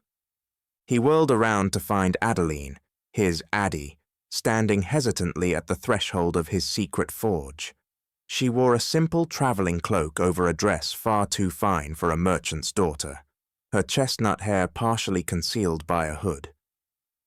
"Addie," he said, his voice rough with emotion, "how did you find this place?" She stepped into the chamber, her eyes taking in the magical forge and specialized tools with obvious recognition of their significance. "I followed you once, weeks ago. I saw you disappear into your storeroom, but never emerge. I didn't intrude then, but today—" She paused, seeming to gather courage. "Today I needed to see you, no matter what." Liam noticed something different about her, a new tension in her shoulders, a sadness in her eyes that hadn't been there during their previous meetings. "What's wrong?" he asked, momentarily setting aside his own troubles. Adeline moved closer, her gaze falling on the transformed wedding sword. She gasped softly, one hand rising to cover her mouth. "Liam, I've never seen anything like it." "It wasn't supposed to be like this," he admitted. "I lost control of the emotional infusion." Her fingers hovered over the blade, not quite touching it. "I can feel what's in it," she whispered. "Oh, Liam." He turned away, unable to bear the compassion in her eyes. "It doesn't matter. The sword will fulfill its function regardless." "It matters," she insisted. gently turning him back to face her, especially now. Something in her tone made him study her more carefully. "What's happened, Addie?" She took a deep breath. "There's something I should have told you long ago, something I've hidden from you since the day we met." Her fingers moved to the clasp of her cloak, releasing it to reveal the elegant gown beneath, the unmistakable attire of Eldorian nobility. "My name isn't Addie the merchant's daughter. I am Lady Adeline Rosewood, daughter of Duke Rosewood, and lady-in-waiting to Princess Elara." Liam stared at her, struggling to process this second revelation in as many days. "Your nobility?" "Yes." Her eyes pleaded for understanding. "I never meant to deceive you. That first night at the festival, I just wanted a few hours of freedom from court protocols. And then I met you, and everything changed, and I couldn't find the right moment to tell you the truth without risking everything we'd built." Liam's mind raced, connecting pieces that suddenly made terrible sense. "The princess, Elara, she knows you. That's how she knew to find my forge." Adeline nodded miserably. "She's my closest friend, but Liam, that's not why I'm here. I came because—" Her voice faltered. "I'm to be married in 2 months' time to Lord Marcus Blackwood. The contract was finalized yesterday." The words hit Liam like a physical blow. First Elara, now Adeline, both women he cared for, both bound to other men through political arrangements. "I see," he said flatly, turning back to his workbench. "Congratulations on your advantageous match, my lady." "Liam, please." She moved to stand beside him, close enough that he could smell the familiar lavender scent of her hair. "I don't want this marriage. I've never wanted it. The only reason I've endured court life at all these past years was my friendship with Elara. But now—" "Now what?" he asked, unable to keep the bitterness from his voice. "Now everything is changing. There was an assassination attempt at the royal wedding ceremony yesterday." Liam's head snapped up. "What? Is everyone all right?" "Yes, thanks to Prince Kael's intervention, but the wedding has been postponed." Adeline's expression grew more troubled. "There are whispers of dark magic involved, something beyond a simple political plot. Elara and Prince Kael have been inseparable since the attack, researching ancient texts and speaking in hushed tones." Liam absorbed this information, his concern for Elara momentarily overriding his heartache. The vision he'd experienced when touching the sword took on new significance. "She's in danger," he said quietly. "I believe so," Adeline agreed. "But there's more. Last night, Elara made me a promise that she would find a way to help me escape my betrothal to Lord Marcus. She spoke of changing traditions, of creating a kingdom where love matters more than political advantage." She reached for his hand, her touch sending a familiar warmth through his calloused fingers. "Liam, I came here today to tell you the truth about who I am, and to ask if knowing changes how you feel about me." The question hung in the air between them, weighted with implications. Liam looked at Adeline, truly looked at her, seeing beyond the noble attire to the woman who had shared his forge fire on countless evenings, who understood his craft in ways no one else ever had, who had gradually become essential to his happiness without him fully realizing it. And in that moment of clarity, Liam recognized a truth he had been avoiding. His feelings for Elara, while genuine, had been built on a brief connection and idealized imagination. What he shared with Adeline had developed over months of real understanding and companionship. "It changes nothing," he said finally, squeezing her hand, "except perhaps to make me realize what a fool I've been." Relief flooded her features, followed quickly by determination. "Then help me, Liam. Help me find a way out of this betrothal, and help Elara and Prince Kael face whatever danger threatens them." Liam's gaze returned to the transformed wedding sword. The blade seemed to pulse faintly in the forge light, as if responding to his shifting emotions. "This sword," he said slowly, "I created it with confused feelings, admiration for Elara mixed with the pain of discovering her identity. But now I understand what it was truly meant to be." He lifted the weapon carefully. "It's a protector's blade, meant to defend love rather than symbolize it." He turned to Adeline, a new resolve hardening his features. "I'll help you, and I'll help the princess too. But first, I need to complete one more weapon." Moving with renewed purpose, Liam retrieved the sky iron ingot he had shown Elara. This was meant for her commission, a weapon to channel celestial magic. "I'll finish it now, with a clear heart and purpose." "What are you planning?" Adeline asked, watching as he activated the magical forge with a gesture. "Something I should have done from the beginning," Liam replied, the forge fire reflecting in his determined eyes. "I'm going to forge a weapon worthy of a queen, deliver both blades to the palace myself, and offer my services to the crown. If dark magic threatens the kingdoms, they'll need every advantage, including weapons that can channel and amplify emotions." As the forge fire intensified, responding to his newfound clarity and purpose, Liam made a decision that would alter not just his fate, but the course of both kingdoms. He would transform his heartache into something powerful, his craft into a shield against whatever darkness approached. The wedding sword would still go to Prince Kael, but now Liam understood its true purpose, not to celebrate a union he envied, but to protect a princess who deserved to find her own path to happiness, just as he now hoped to find with Adeline. "Stay with me tonight," he said to Adeline. "Watch me work, and tomorrow we'll face the future together, whatever it may bring."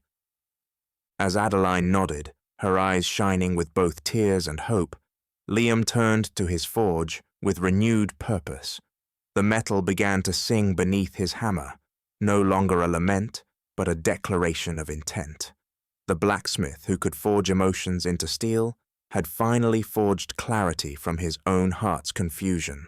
Chapter 9: Shadows of Truth. The Blackwood estate stood on the northern edge of Eldorian's noble quarter, its architecture a stark contrast to the airy, crystal-adorned structures that characterized most of the kingdom's buildings. Where Eldorian favored light and transparency, the Blackwood mansion embraced shadow and solidity. Dark stone walls, narrow windows, and an imposing perimeter wall that seemed designed more to keep secrets in than intruders out. Lady Adeline Rosewood moved through its corridors with the practiced grace of someone who belonged there, though the slight tension in her shoulders betrayed her discomfort. 3 days had passed since her visit to Liam's forge, and she had spent each one carefully observing her betrothed's habits and movements. Lord Marcus Blackwood was a creature of precise routine. Each evening after dinner, he would retire to his private study for exactly 2 hours before joining the household for a final glass of wine. Tonight, however, he had excused himself immediately after the meal with an uncharacteristic abruptness that had piqued Adeline's suspicion. "Are you certain you won't join us for cards, my dear?" Lady Blackwood, Marcus's widowed mother, had asked Adeline as the dinner party dispersed. "I fear I have a slight headache," Adeline replied, touching her temple delicately. "Perhaps a quiet walk in the gallery will help clear it before I retire." The elderly woman had nodded sympathetically, leaving Adeline free to pursue her true purpose, following Lord Marcus to discover what urgent business had disrupted his sacred routine. Now she stood in the shadow of a massive tapestry depicting the Blackwood family's ancestral hunting grounds, watching as Marcus unlocked his study doors with a key he kept on a chain around his neck. He glanced furtively in both directions before entering, a behavior so uncharacteristic of his usual confident demeanor that it confirmed her suspicions that something was amiss. Once the door closed behind him, Adeline counted slowly to 30 before approaching. From her sleeve, she withdrew a slender vial of clear liquid, a gift from Princess Elara, years ago, when they were still girls playing at espionage. The potion, when applied to her ears, would temporarily enhance her hearing enough to perceive conversations through solid doors. She applied a single drop to each ear, wincing slightly at the cold tingle that spread across her skin. Immediately, the sounds from within the study became audible. The scratch of a quill on parchment, the clink of glass against glass as Marcus poured himself a drink, and then, most interestingly, the soft grinding of stone against stone. Adeline frowned. That sound didn't belong in a normal study. Pressing her ear directly to the wooden door, she concentrated on the unusual noise. It reminded her of the secret passages in the royal palace that she and Elara had explored as children, hidden doorways designed to allow servants and guards to move unseen through the walls. Could the Blackwood mansion contain similar passages? The building was nearly as old as the palace itself, dating back to the early days of Eldorian's founding.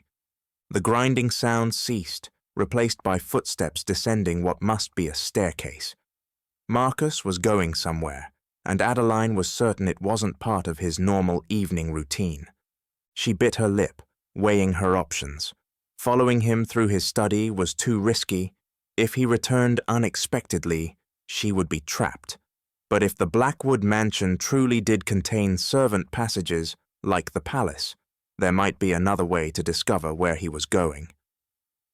Gathering her skirts, Adeline hurried toward the kitchens on the mansion's lower level. The servants were finishing their evening duties, paying little attention to the nobleman's betrothed as she moved purposefully through their domain. Behind the massive hearth, partially hidden by stacked firewood, she found what she was looking for: a small, unassuming door with a tarnished brass handle. The door opened with a protesting creak, revealing a narrow, dusty passage lit only by the faintest magical illumination from phosphorescent moss growing along the ceiling. Clearly, these passages had fallen into disuse in recent generations. Adeline slipped inside, closing the door behind her. The passage branched in multiple directions, but she had studied the mansion's layout carefully during her previous visits. If her suspicions were correct, the main passage would follow the central spine of the building, with branches leading to each significant room, including Lord Marcus's study. She moved as quietly as possible, grateful for the soft-soled slippers she had chosen to wear. The passage gradually sloped downward, confirming her theory that Marcus had descended to some lower level of the mansion. After several minutes of careful navigation, she detected voices ahead, faint at first, then growing clearer as she approached what appeared to be a small grate in the wall. Kneeling beside the grate, Adeline peered through the rusted ironwork into a chamber she had never seen before. The room was circular, its walls lined with bookshelves containing ancient tomes and strange artifacts. A large table dominated the center, around which stood 4 figures. Lord Marcus she recognized immediately, but the others were unfamiliar. 2 men and a woman, all wearing dark robes embroidered with silver symbols that made Adeline's eyes hurt to look at directly.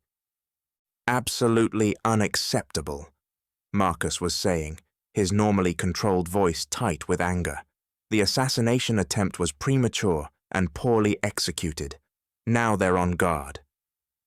"It served its purpose," the woman replied calmly.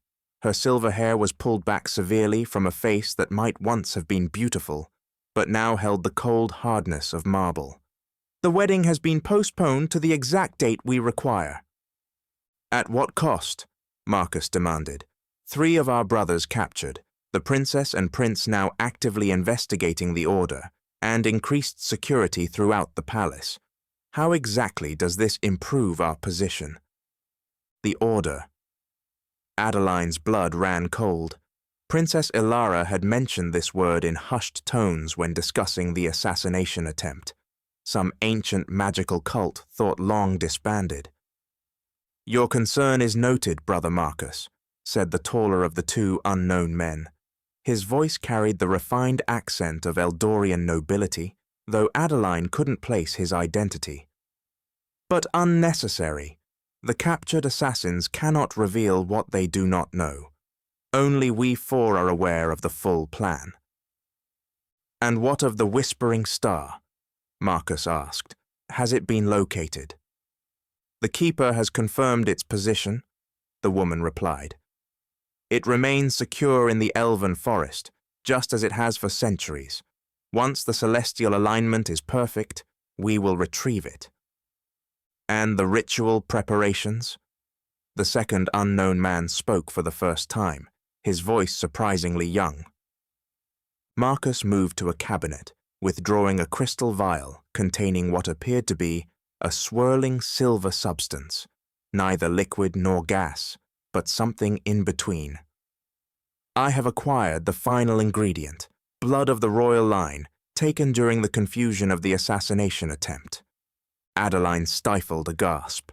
Royal blood, Elara's blood, taken during what everyone had assumed was merely an attempt on her life. "Excellent," the woman said, a smile spreading across her face that made Adeline shiver despite the stuffiness of the narrow passage. "Then all proceeds according to the grand design. In 3 weeks' time, when the royal stars align with the celestial throne, the wedding will proceed as rescheduled. At the moment of their union, we will activate the Whispering Star, using the royal blood to amplify its power." "And then?" Marcus prompted.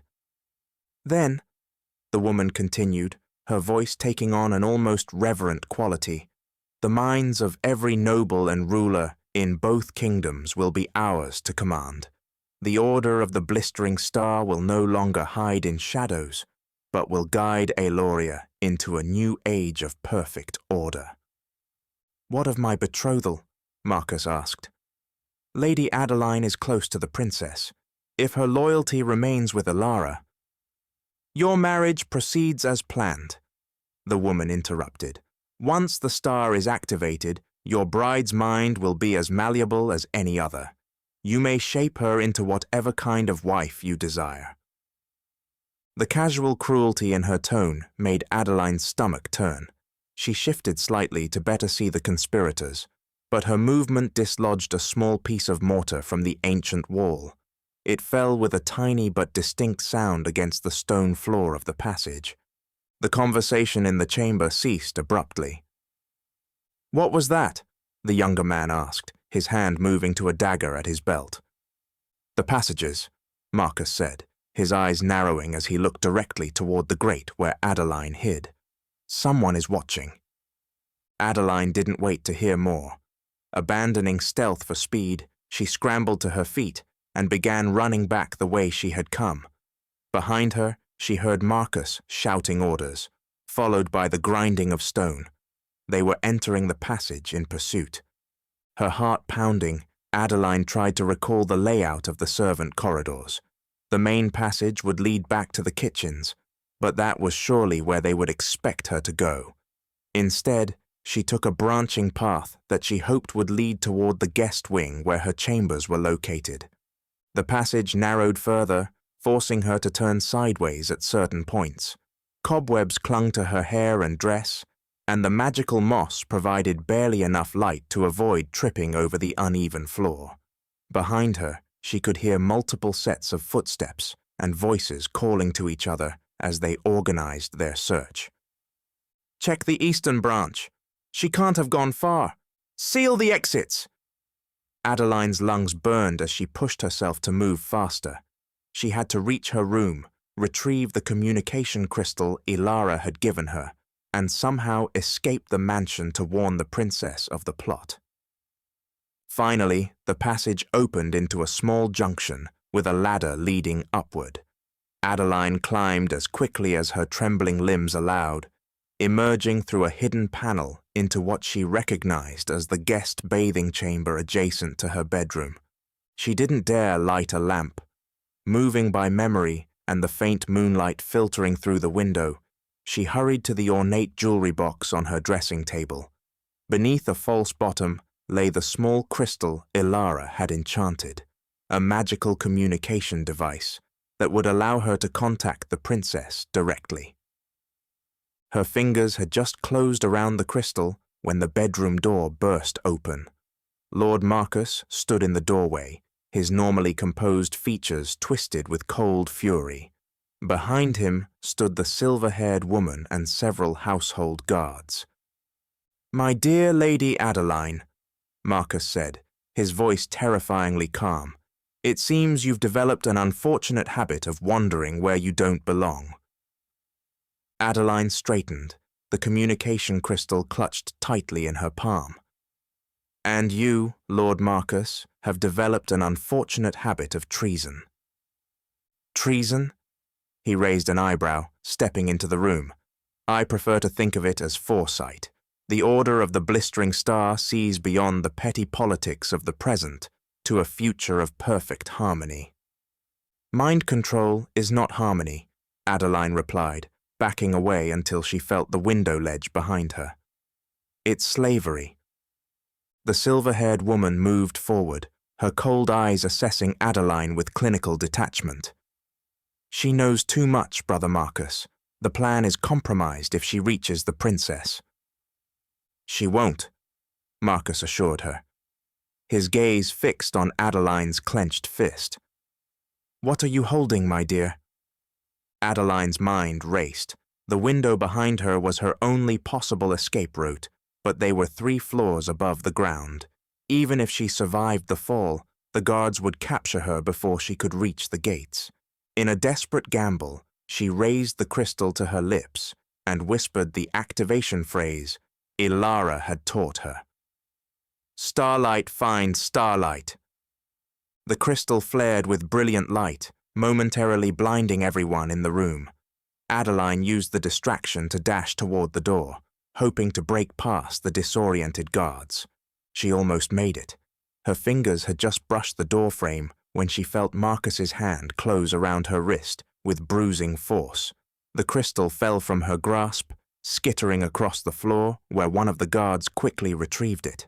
"A communication crystal," the silver-haired woman observed, examining it. "Enchanted with royal magic. Did you manage to send a message, I wonder?" "You're too late," Adeline lied, hoping to sow doubt. "Elara already knows everything." Marcus's grip tightened painfully. "We shall see." He turned to the guards.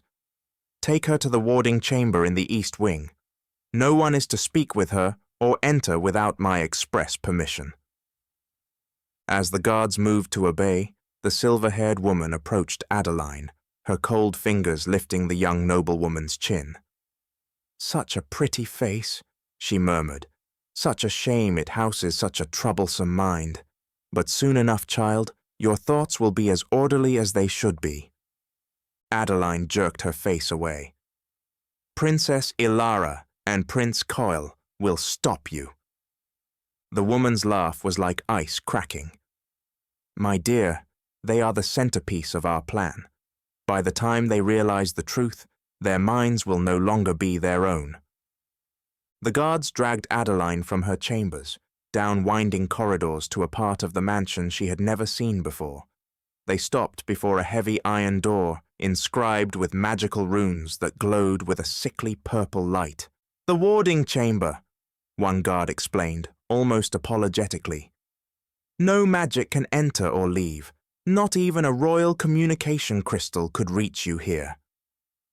They ushered her inside, into a circular room devoid of furniture, save for a simple cot. The walls, floor, and ceiling were inscribed with the same runes as the door, creating a complete magical barrier.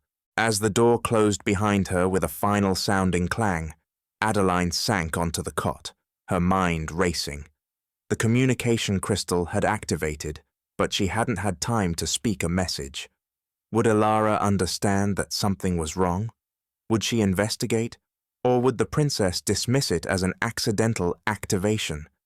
More urgently, how could she escape this magical prison before the celestial alignment in 3 weeks' time, before Lord Marcus and his conspirators used the Whispering Star to enslave the minds of everyone she loved? In the darkness of the warding chamber, Lady Adeline Rosewood wrapped her arms around herself, fighting back tears of frustration and fear. She thought of Liam, working tirelessly in his forge to create weapons that might protect the princess. She thought of Elara, researching ancient texts with Prince Kael, unaware that the very wedding they were planning would become a trap. And in that moment of despair, Adeline made a silent vow. Somehow she would find a way out. Somehow she would warn them. The shadows had revealed their truth to her, and she would not let that knowledge die in this magical prison. Chapter 10. The Whispering Star's Shadow. The royal archives of Eldorian stretched deep beneath the palace, a labyrinth of knowledge carved into the living rock. Unlike the crystal-adorned chambers above, these ancient halls held a different kind of magic, the accumulated power of centuries of recorded history. Brass lamps burning with eternal flame cast dancing shadows across towering shelves of leather-bound tomes and scrolls sealed with forgotten spells. Elara led Kael through the maze-like passages, her celestial magic providing additional illumination as they descended to the lowest levels.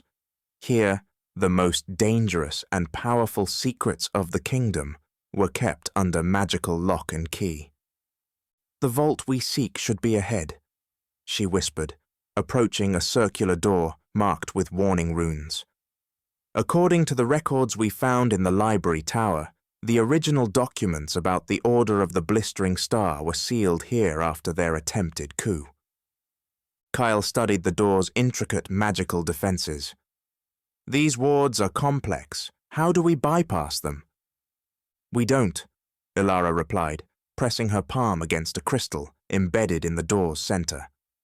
"As Crown Princess, I have the authority to—" She broke off as her celestial magic connected with the crystal. Instead of simply deactivating, the wards began to pulse with an unexpected resonance. The crystal beneath her palm grew warm, then hot, forcing her to withdraw her hand. "Something's wrong," she said, frowning. "The wards are reacting to my magic in a way I've never seen before." Kael drew closer, his warrior's instincts alert. "Could it be responding to your dual magic? The combination of celestial and elven power?" Before Elara could respond, the crystal flared with brilliant light. The warning runes rearranged themselves, forming new patterns that spiraled outward across the door's surface. With a low grinding sound, the massive portal swung open, revealing a chamber that neither of them had expected. The vault was octagonal, its walls lined with mirrors that seemed to capture and reflect not just light, but time itself. At the chamber's center stood a pedestal supporting what appeared to be a crystal sphere filled with swirling silver mist. "A memory sphere," Elara breathed, approaching it cautiously. "The ancient mages used these to preserve important events, exactly as they occurred." She reached for the sphere, but Kael caught her wrist. "Wait, let me—" Drawing his sword, he carefully touched the sphere with the blade's tip. Immediately, the silver mist erupted from the crystal, expanding to fill the chamber. The mirrors around them blazed to life, and suddenly they were no longer in the archive vault, but standing in the throne room of ancient Eldorian. The holographic scene showed a much younger version of the throne room, where a group of robed figures stood before King Eldrin IV. At their head was a tall man with silver-streaked hair and eyes that seemed to glow with inner fire. "Magister Valorian," one of the counselors announced, "you stand accused of attempting to usurp control of the royal mind through forbidden magic. How do you answer these charges?" The Magister smiled, raising his hands. In them he held a crystalline object shaped like a many-pointed star. I answer with power, dear counselor, the power to reshape this kingdom into something greater than your limited vision can comprehend." The star began to pulse with violet light.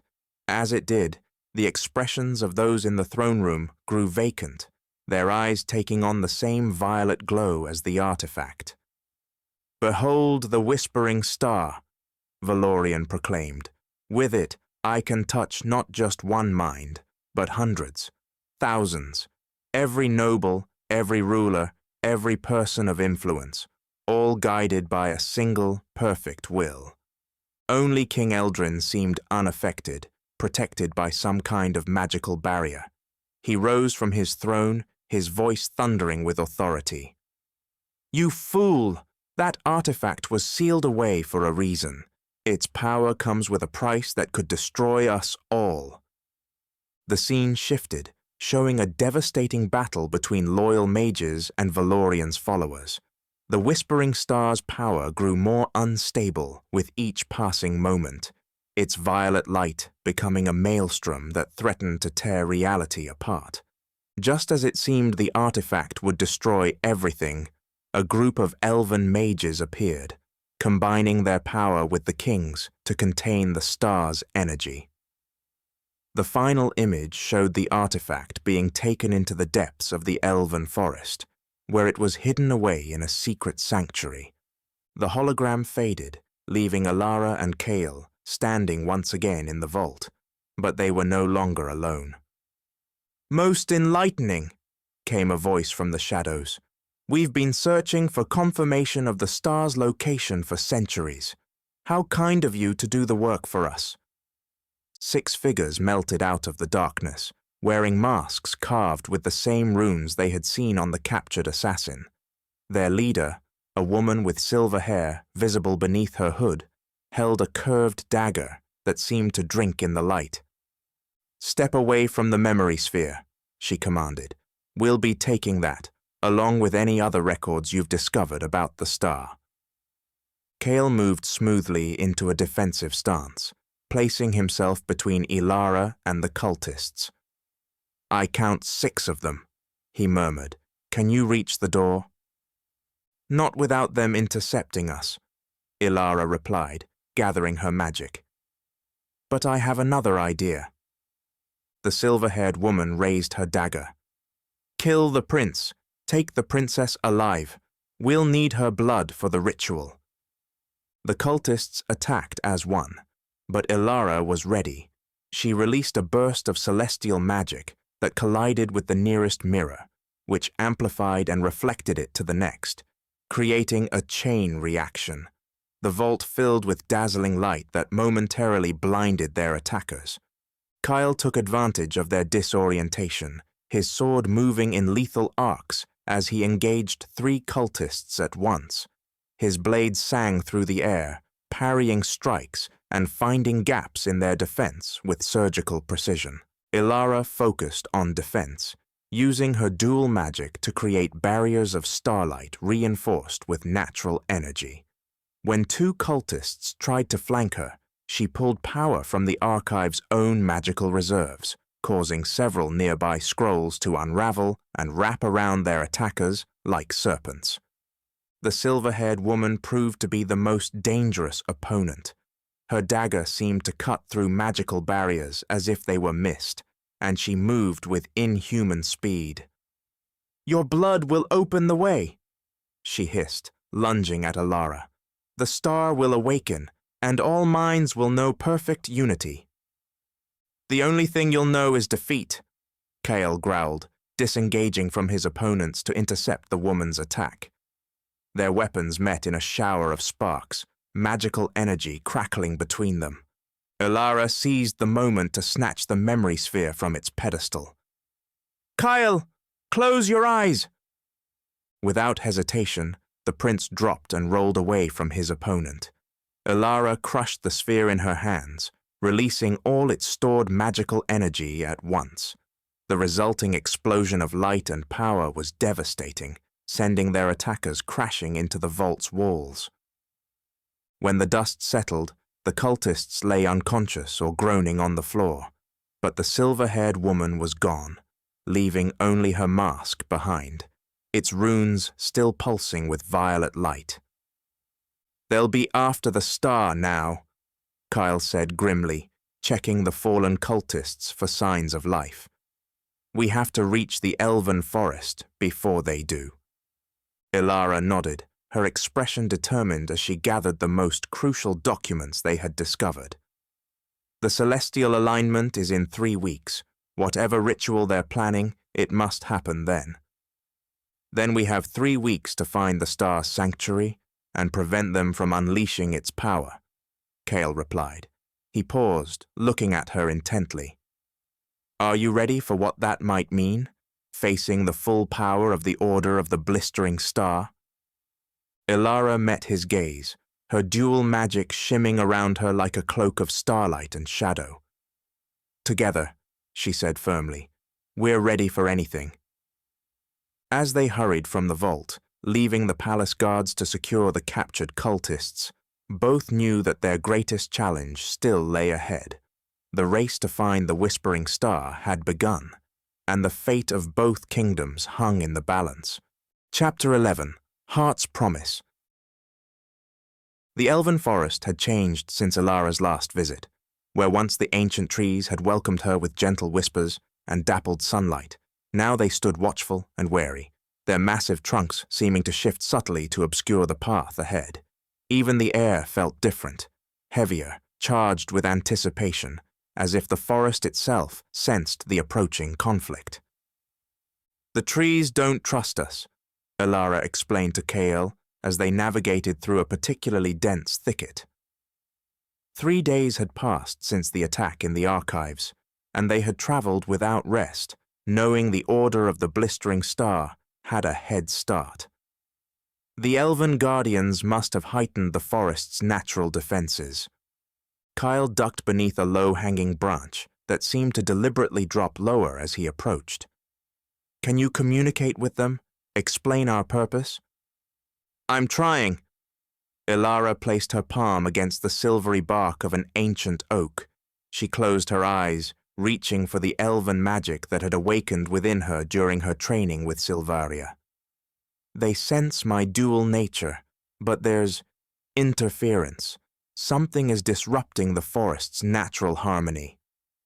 A distant howl echoed through the trees, causing both of them to freeze. It was answered by another, closer, then another from a different direction. "Shadow wolves," Kael whispered, his hand moving to his sword, not the ceremonial blade, but his battle-tested weapon. "They shouldn't be hunting during daylight hours." "They're not ordinary wolves," Elara replied, her voice tight. "Look at their tracks." Where the forest floor wasn't covered in moss, distinct paw prints were visible, but unlike natural wolf tracks, these seemed to shimmer with a violet luminescence that matched the glow they had seen from the Whispering Star in the memory sphere. "The star's influence is already spreading," Elara said grimly. "It's affecting the forest creatures, perhaps even the trees themselves." Another howl, much closer now. Kael moved into a defensive stance, positioning himself at Elara's back. "Which direction to the sacred grove?" Elara concentrated, reaching deeper into her elven heritage. Despite the interference, she could sense a powerful magical nexus several miles ahead. "Northeast, but the direct path is too dangerous now. We'll need to follow the Silver Brook. The water might mask our scent from the wolves." They moved swiftly through the underbrush, Kael's warrior training evident in his silent footfalls, despite his unfamiliarity with forest terrain. Elara led them to a narrow stream that glittered like liquid silver in the filtered sunlight. "The water contains trace elements of moon silver," she explained as they began following its winding course. "It strengthens magical barriers and might help shield us from whatever is corrupting the forest." They had traveled less than a mile along the stream when the trees ahead suddenly twisted, their branches interweaving to form an impenetrable barrier across their path. "The forest is actively blocking us now," Kael observed, testing the wooden wall with the tip of his sword. The branches recoiled from the metal, then lashed back aggressively. Elara frowned, her senses alert for approaching danger. This isn't the forest's natural defense. This feels directed, intentional. As if confirming her suspicion, a soft laugh echoed around them.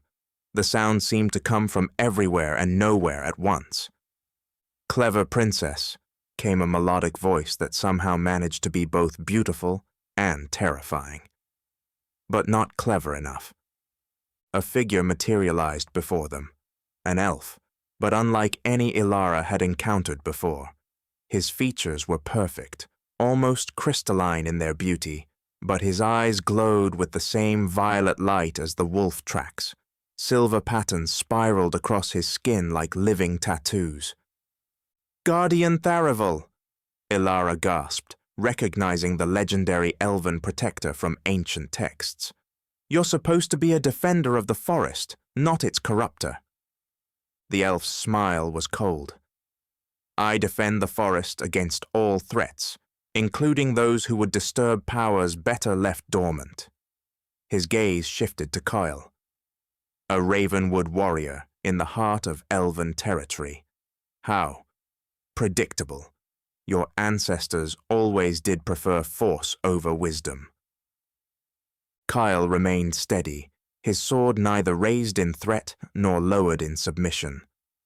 "We come seeking the Whispering Star, not to use it, but to protect it from those who would abuse its power." "So claim all who seek it," Tharival replied dismissively. Yet in the end, all succumbed to its whispers. He turned back to Elara.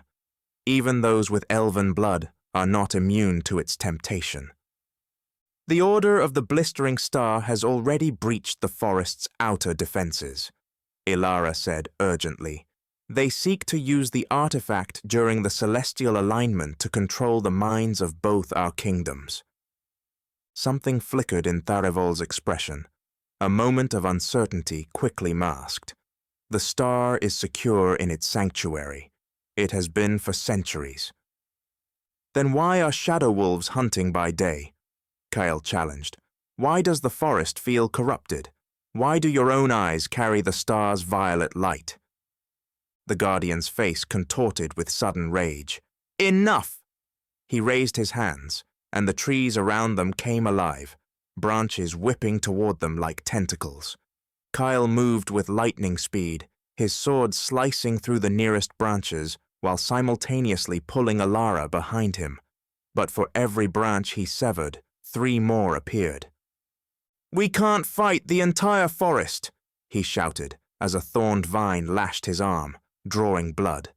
Elara's dual magic flared in response to the threat, celestial light intertwining with elven energy. "Tharival, by the ancient pact between our peoples, I demand the trial of truth." The attack halted abruptly. Tharival's expression shifted from rage to calculated interest. "You invoke the old ways, half-blood. Very well." He gestured, and the wooden barrier ahead of them parted to reveal a new path. "Follow this to the Heartstone. If you can pass the trial, I will consider your claims." As the Guardian vanished in a swirl of leaves, Kael turned to Elara. "What is this trial of truth?" "An ancient elven ritual," she explained, healing his wounded arm with a gentle touch of her magic. "It tests not just our words, but our hearts and intentions. It will force us to confront our deepest fears and truths." Kael's eyes held hers for a long moment. "And if we fail?" "Then we become part of the forest," she replied softly, "our life energy feeding the trees for eternity." Despite the grim prospect, Kael nodded resolutely. "Lead on, princess. I trust you." The path led them deeper into the forest, where the trees grew so ancient and massive that their canopies blocked out most of the sunlight. The air grew thick with magic, making each breath feel weighted with potential. Finally, they emerged into a small clearing dominated by a single stone, a massive crystal formation that pulsed with inner light, changing colors in a slow, hypnotic rhythm. "The Heartstone," Elara whispered reverently. "It's said to be a fragment of the original star that fell to Aeloria and gave birth to all magic in our world." As they approached, the stone's pulsing quickened, its colors shifting more rapidly. When they stood before it, the light stabilized into a deep blue glow. "Place your hands upon it," Elara instructed. "Together." They reached out simultaneously, their fingers touching the cool crystal surface. Immediately, the world around them dissolved, replaced by a swirling vortex of images and sensations. Kael found himself standing alone on a battlefield, surrounded by the fallen soldiers of Ravenwood. Before him stood his father, expression cold with disappointment. "You abandoned our ways," the king's apparition accused, "chose magic over strength, a foreign princess over your people's traditions." Meanwhile, Elara faced her own vision, the royal court of Eldorian turning away from her, whispers of traitor and elf-tainted following her as she walked a lonely path to a throne that grew thorns as she approached. "You sacrificed your kingdom's trust for love," her father's image stated flatly. Was he worth the cost?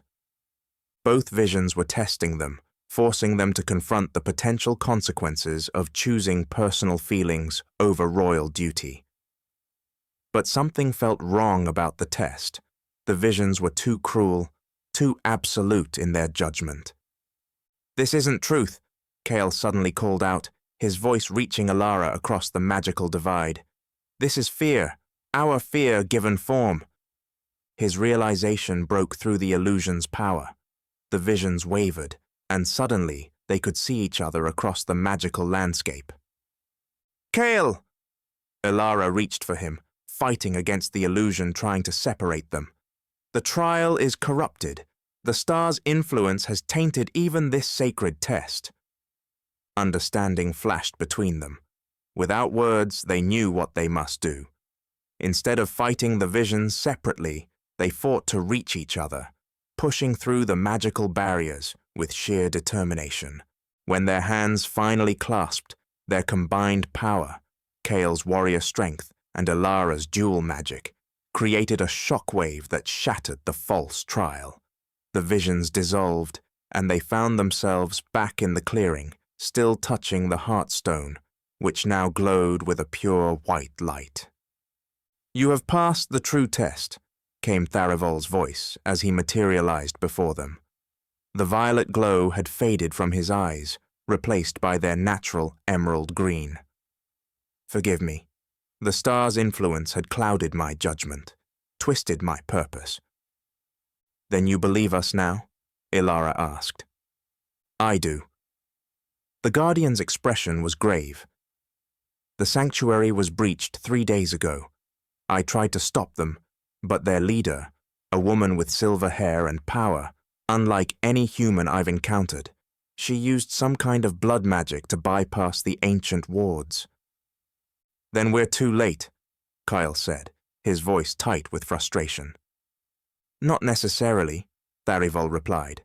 "They took the star, yes, but it cannot be fully awakened until the celestial alignment, and it must be activated at a place of power, likely the crystal temple where the original prophecy was spoken." Hope rekindled in Elara's heart. "Then we still have time to stop them." The Guardian nodded, then gestured toward a path that hadn't been visible before. "This will lead you to the ancestral tree at the center of the sacred grove. Rest there tonight. The tree's power will shield you from the shadow wolves and restore your strength for the journey ahead." As Tharivol faded back into the forest, Kael and Elara followed the new path. Neither spoke of what they had experienced in the trial, but something had shifted between them, a deeper understanding that transcended words. The ancestral tree, when they reached it, took Elara's breath away. It towered hundreds of feet into the sky, its trunk wide enough that 20 people linking hands could not encircle it. Its bark shimmered with an inner light that shifted between silver and gold, and its leaves seemed to contain galaxies of tiny stars. "It's magnificent," Kael whispered, his usual warrior's composure giving way to genuine awe. As night fell, they made camp beneath the massive branches. The tree's magic created a protective dome around them, its gentle light keeping the darkness at bay. For the first time since leaving the palace, they could truly rest without fear of attack. Sitting side by side against the trunk, they shared the last of their provisions and watched as actual stars began to appear in the patches of sky visible through the canopy. "The visions in the trial," Elara finally said, breaking their comfortable silence. "What did you see?" Kael was quiet for a moment before answering. "I saw the cost of choosing you over my kingdom's traditions, my father's disappointment, my people's rejection." He turned to face her. "What did you see?" "Something similar. The court turning against me, my father's disapproval." She drew a shaky breath. "But what frightens me is that even knowing those potential consequences, I would still choose us," Kael finished for her. "I would still choose us." The simple truth hung in the air between them, more powerful than any magical test or royal decree. Elara found herself leaning toward him, drawn by a force as inevitable as gravity. When their lips finally met, the ancestral tree responded, its light intensifying around them. Kael's hand gently cradled her face as the kiss deepened, conveying months of growing feelings that had transcended their arranged marriage. When they finally parted, breathless, the world seemed to have shifted on its axis. "I love you," Kael said simply, the warrior prince who commanded armies now vulnerable in his honesty. "Not because of our arrangement, not because of politics or alliances, but because of who you are." Tears welled in Elara's eyes. "I love you too, and I'm terrified by what that means. For us, for our kingdoms. It means we have even more reason to stop the order," Kael replied, taking her hands in his, "to create a world where duty and heart don't have to be separate choices." As they held each other beneath the ancestral tree, planning their next move against the Order of the Blistering Star, neither noticed the small violet flower blooming at the edge of the protective dome, its petals turning toward them like a sentinel, its center pulsing with the unmistakable light of the Whispering Star. The race was not over. It had merely entered its final, most dangerous phase. Chapter 12. Breaking Chains. The Blackwood estate loomed against the night sky, its dark stone walls absorbing what little moonlight filtered through the gathering storm clouds. Unlike the crystal spires and magical illumination that characterized most Eldorian architecture, the ancient fortress embraced shadow and secrecy, a perfect reflection of its current master's nature. Liam crouched in the dense undergrowth beyond the estate's eastern wall, studying the patrol patterns of the guards. For 3 days he had observed the fortress, noting every shift change, every weakness in its defenses. What he had initially planned as a diplomatic visit to deliver his completed weapons had transformed into a rescue mission when he'd received Adeline's distress signal, a brief, desperate pulse from the communication crystal he had crafted for her, embedded with emotions of fear and warning. The blacksmith touched the leather satchel at his side, confirming the presence of his most important creations.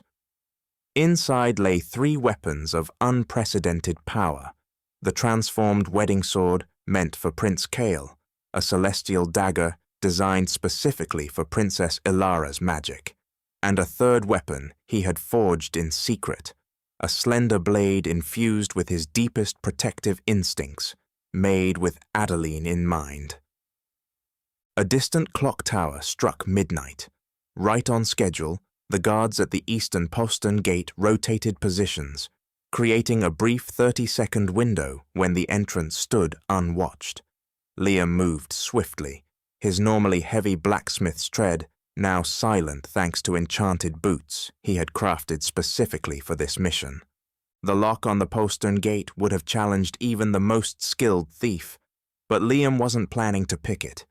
From his satchel, he withdrew a small metal sphere no larger than a walnut. The device, a fusion of his metallurgical skill and magical infusion, contained pure concentrated determination. He pressed it against the lock, whispering the activation phrase, "Barriers fall to purpose." The sphere melted into the lock mechanism, its enchanted metal seeking out and temporarily bonding with the internal components. For a brief moment, the lock recognized Liam's determination as its master's authority, and it clicked open.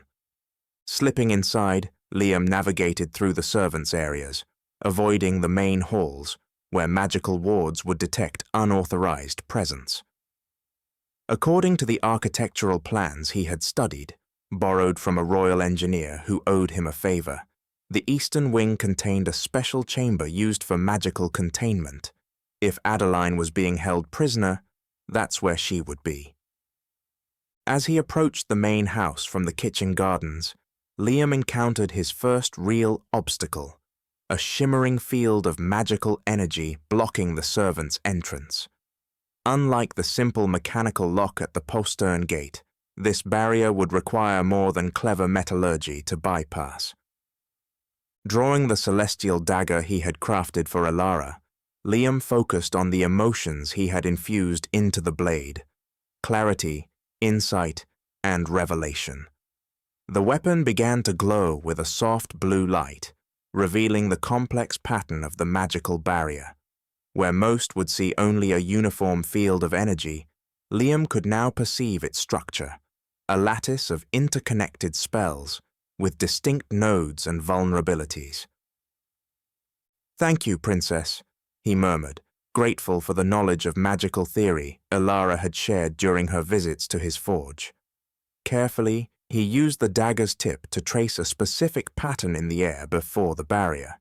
He wasn't dismantling the ward, that would trigger alarms, but rather creating a temporary resonance that allowed him to slip through a harmonic gap in its protection.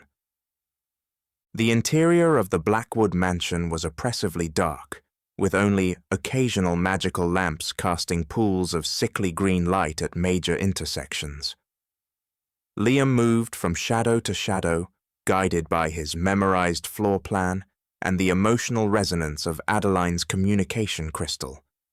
The faint pull he felt toward the eastern wing confirmed his suspicions about her location. As he turned a corner, voices approached from an adjoining corridor. Liam pressed himself into an alcove behind a suit of armor, barely breathing as two guards passed. "Third night in a row standing watch outside that warding chamber," one complained. "What could one noblewoman possibly do to warrant such security?" "Lord Marcus's orders," the second replied tersely. "And after what happened to Balin when he questioned those orders, I'm not inclined to do the same." "Fair point. Poor bastard still can't remember his own name, after whatever that silver-haired witch did to him."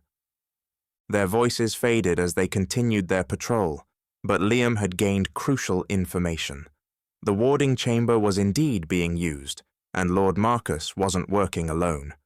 The mention of a silver-haired witch aligned with reports he had heard about the attack in the royal archives. Following at a safe distance, Liam tracked the guards to a heavy iron door inscribed with pulsing purple runes. Two more guards stood at attention outside, their posture indicating greater discipline than the typical house guards. These were trained warriors, possibly former military. A direct confrontation would be suicide. Liam needed a distraction. From his satchel, he withdrew another of his creations, a small mechanical bird crafted from copper and infused with the essence of mischief and diversion. He wound its delicate mechanism and whispered instructions before releasing it down a side corridor. Moments later, the sound of breaking glass and mechanical chirping erupted from the direction of what Liam knew to be Lord Marcus's private study. The effect was immediate. 3 of the 4 guards rushed toward the disturbance, leaving only 1 man at the warding chamber door. Liam didn't waste the opportunity. Moving with surprising speed for his size, he approached the remaining guard from behind. Before the man could react, Liam pressed a small metal disc against the back of his neck, another of his creations, this one infused with pure tranquility. The guard's eyes immediately glazed over, his body relaxing as artificial calm overwhelmed his senses. "You will unlock the door and then take a well-deserved rest in that alcove," Liam instructed quietly. "You've been working too hard." The guard nodded dreamily, fumbling with a heavy keyring before finding the correct one. As the lock clicked open, Liam guided the man to the nearby alcove, where he promptly sat down and fell into a peaceful sleep that would last exactly 30 minutes, the duration of the tranquility infusion. The warding chamber beyond was dimly lit by a single magical light embedded in the ceiling. In the center of the circular room, Adeline sat on a simple cot, her normally perfect appearance disheveled from days of captivity. Despite this, she maintained a dignified posture, her eyes alert and calculating even in confinement. Those eyes widened in disbelief when she saw him. "Liam," she whispered, as if afraid he might be an illusion. "I got your message," he replied, quickly crossing to her.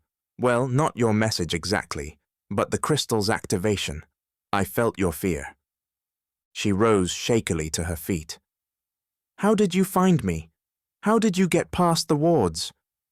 Liam smiled, withdrawing the slender blade he had crafted for her. "I'm not just a blacksmith, remember?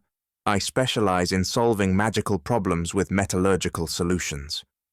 He presented the weapon to her. "This is yours. I made it with you in mind." Adeline accepted the blade with reverent hands. The moment her fingers closed around the hilt, the weapon came alive with a soft golden glow. I can feel your emotions in it. Protection, devotion, and—" Her eyes met his, questioning. "Love," he confirmed simply. "But we can discuss that once we're safely away from here. The guards will return soon." Adeline nodded, instantly transitioning from captive to strategist. "We can't go back the way you came. The Eastern Wing has a one-way ward system, easy to enter, impossible to exit without Lord Marcus's blood key." "Then we need another route," Liam said, glancing at the door. "There is one," Adeline replied, lowering her voice. "During my captivity, I've had nothing to do but study this room. The Blackwood family has a secret network of magical portals connecting their various properties. One terminus is hidden in this very chamber." She moved to what appeared to be a solid wall and pressed her palm against a specific stone. "I've watched Lord Marcus activate it when he thought I was sleeping. The portal requires 2 things, the touch of someone with noble blood and the correct activation phrase." "Do you know the phrase?" Liam asked. "I believe so. He whispers it, but I've been trained since childhood to read lips at court."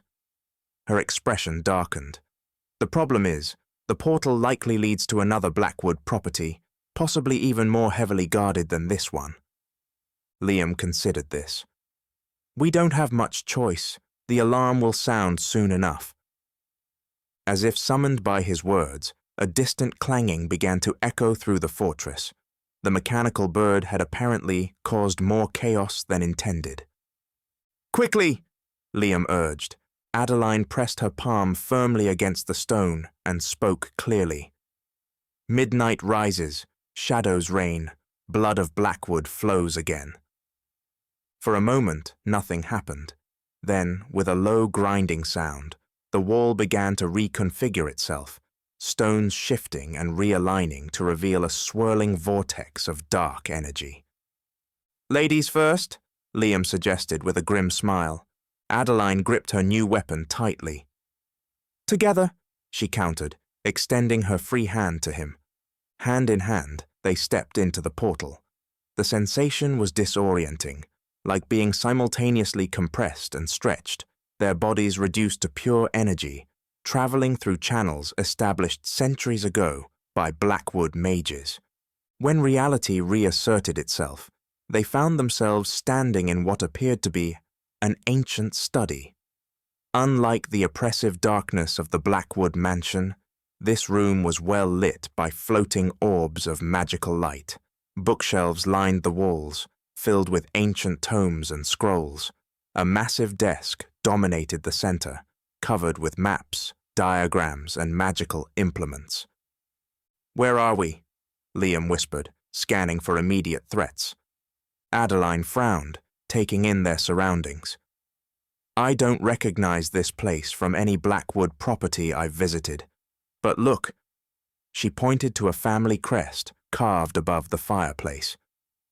"That's not the Blackwood crest. That belongs to House Valorian." Valorian? The name struck a chord in Liam's memory. Wasn't that the name of the mage who founded the Order of the Blistering Star? Magister Valorian, Adeline confirmed, moving cautiously toward the desk. But the Valorian line supposedly died out centuries ago, after the Order was disbanded. Liam joined her at the desk, examining the documents spread across its surface. "These are recent," he observed, touching a piece of parchment. "The ink isn't fully dried on this one." The parchment contained a detailed map of the Crystal Temple, the sacred site where the original prophecy about Elara and Kael had been spoken. Various points were marked with arcane symbols, and notes in a precise hand-detailed guard rotations and magical defenses. "They're planning something at the Crystal Temple," Adeline said, gathering additional documents. "Look at this: ritual preparations, astronomical calculations for the celestial alignment, and—" She paused, her face paling as she examined a particular scroll. "A blood ritual requiring the sacrifice of both royal bloodlines." Liam's blood ran cold. Elara and Kael, the wedding ceremony. "It's not just a wedding anymore," Adeline realized, her voice tight with urgency. "It's a trap. The Order has been manipulating events from the beginning, ensuring the ceremony would take place during the perfect celestial alignment." As they continued examining the documents, a leather-bound journal caught Liam's attention. Unlike the other materials, this book had an aged quality, its pages yellowed with time. Opening it carefully, he found entries dating back centuries, all written in the same hand. An impossibility, unless— "Adeline," he called softly, "I think I know who the silver-haired witch is." She joined him, reading over his shoulder, as he turned to the most recent entry. "After centuries of patience, the stars finally align. The blood of star and steel will mingle, the whispering star will awaken, and I shall complete what I began in the reign of Eldrin IV. The minds of all Aeloria will know the perfect harmony of a single will, my will. The vessel I have cultivated in House Blackwood has served its purpose well, though Lord Marcus grows increasingly difficult to control. No matter. Once the ritual is complete, such minor inconveniences will be irrelevant." The entry was signed simply, "Valorian." "Impossible," Adeline breathed. "Magister Valorian would be over 500 years old." "Unless he found a way to extend his life," Liam suggested grimly, "or perhaps transfer his consciousness to new bodies over the centuries." A sudden noise from beyond the study door interrupted their discovery. Voices approached, multiple people engaged in urgent conversation. "We need to go," Liam whispered, gathering the most crucial documents. "Is there another portal here?" Adeline scanned the room quickly, her court-trained eyes noticing details others might miss. There, she pointed to an ornate mirror hanging on the far wall. That's a transportation mirror, similar to communication mirrors, but designed for physical travel. I recognized the enchantment pattern around the frame. They hurried to the mirror, which reflected not their own images, but a swirling mist. Adeline studied the activation runes carved into the frame. "This one doesn't require noble blood," she said, "just the correct destination command." She traced a specific sequence of runes. "This should take us to the royal palace in Eldorian.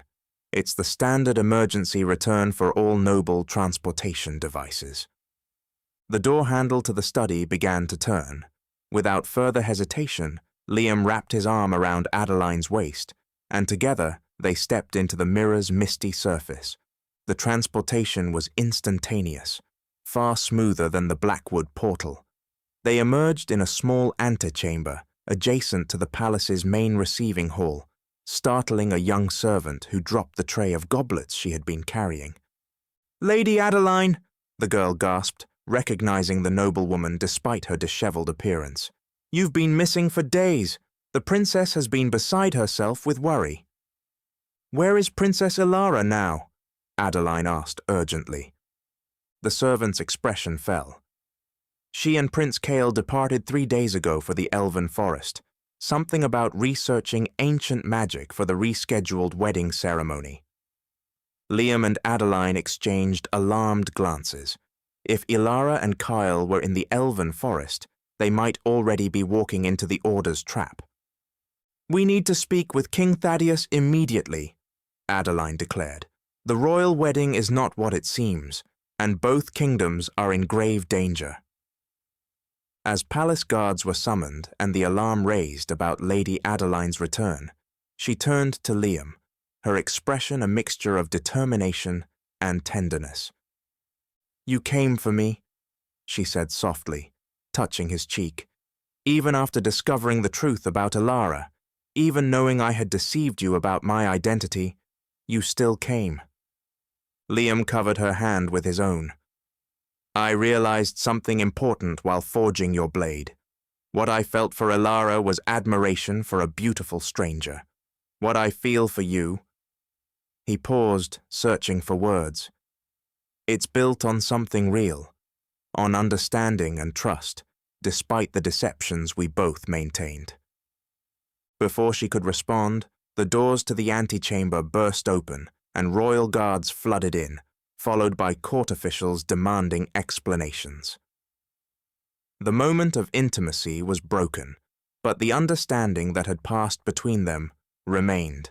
As they were escorted toward the king's emergency council chamber, Liam kept close to Adeline, the weapons he had forged secure in his satchel. The blacksmith who had once been content to create beautiful objects for others now found himself at the center of a conspiracy that threatened both kingdoms. Whatever came next, he knew with absolute certainty that his place was at Adeline's side, his skills and creations dedicated to protecting not just the royal couple, but the woman who had unexpectedly captured his heart. The chains of deception and misunderstanding had been broken. Now they faced a race against time to prevent the Order of the Blistering Star from forging new chains, ones that would enslave the minds of all Aeloria. Chapter 13. The Final Confrontation. The crystal temple pierced the night sky like a spear of light, its translucent spires capturing the celestial radiance of the twin moons. Built atop the highest peak of the Moonspire Mountains, the ancient structure served as a conduit between the mortal realm and the heavens above. Tonight, as the royal stars of Eldorian and Ravenwood aligned with the celestial throne for the first time in 5 centuries, the temple pulsed with an otherworldly energy that made the very air crackle with potential. Princess Elara and Prince Kael approached from the eastern path, their faces grim with determination. 3 days of hard travel from the Elven Forest had left them exhausted but resolute. the knowledge they carried that the Order of the Blistering Star planned to use their wedding as a catalyst for unleashing the Whispering Star's full power weighed heavily upon them. "The alignment begins in less than an hour," Elara said, her dual magic swirling around her like a cloak of starlight and shadow. "Once it reaches its apex, the star's power will be impossible to contain." Kael nodded, his hand resting on the hilt of his sword. "Then we stop them before they can begin the ritual." His eyes scanned the temple's perimeter, noting the unnatural stillness. No guards. Either they're supremely confident or it's a trap, Elara finished, her celestial magic flaring in response to her tension. From the western approach, Liam and Lady Adeline made their ascent, having ridden without rest since escaping Lord Marcus's hidden fortress. Liam carried his satchel of specially forged weapons, the metal humming with the emotions he had infused into each creation. Beside him, Adeline moved with the practiced grace of nobility, though her usual perfect appearance was marred by the ordeal of her captivity and their desperate journey. "There," Adeline pointed toward the temple's summit. "The central chamber is where the High Priestess would have spoken the original prophecy. If Valorian plans to harness the alignment's power, that's where he'll perform the ritual." Liam adjusted the satchel at his side, feeling the reassuring weight of his creations. "The wedding sword responds to something here," he said, his blacksmith senses attuned to the metal's subtle vibrations. "It's almost as if it was made for this moment." "Perhaps it was," Adeline replied softly.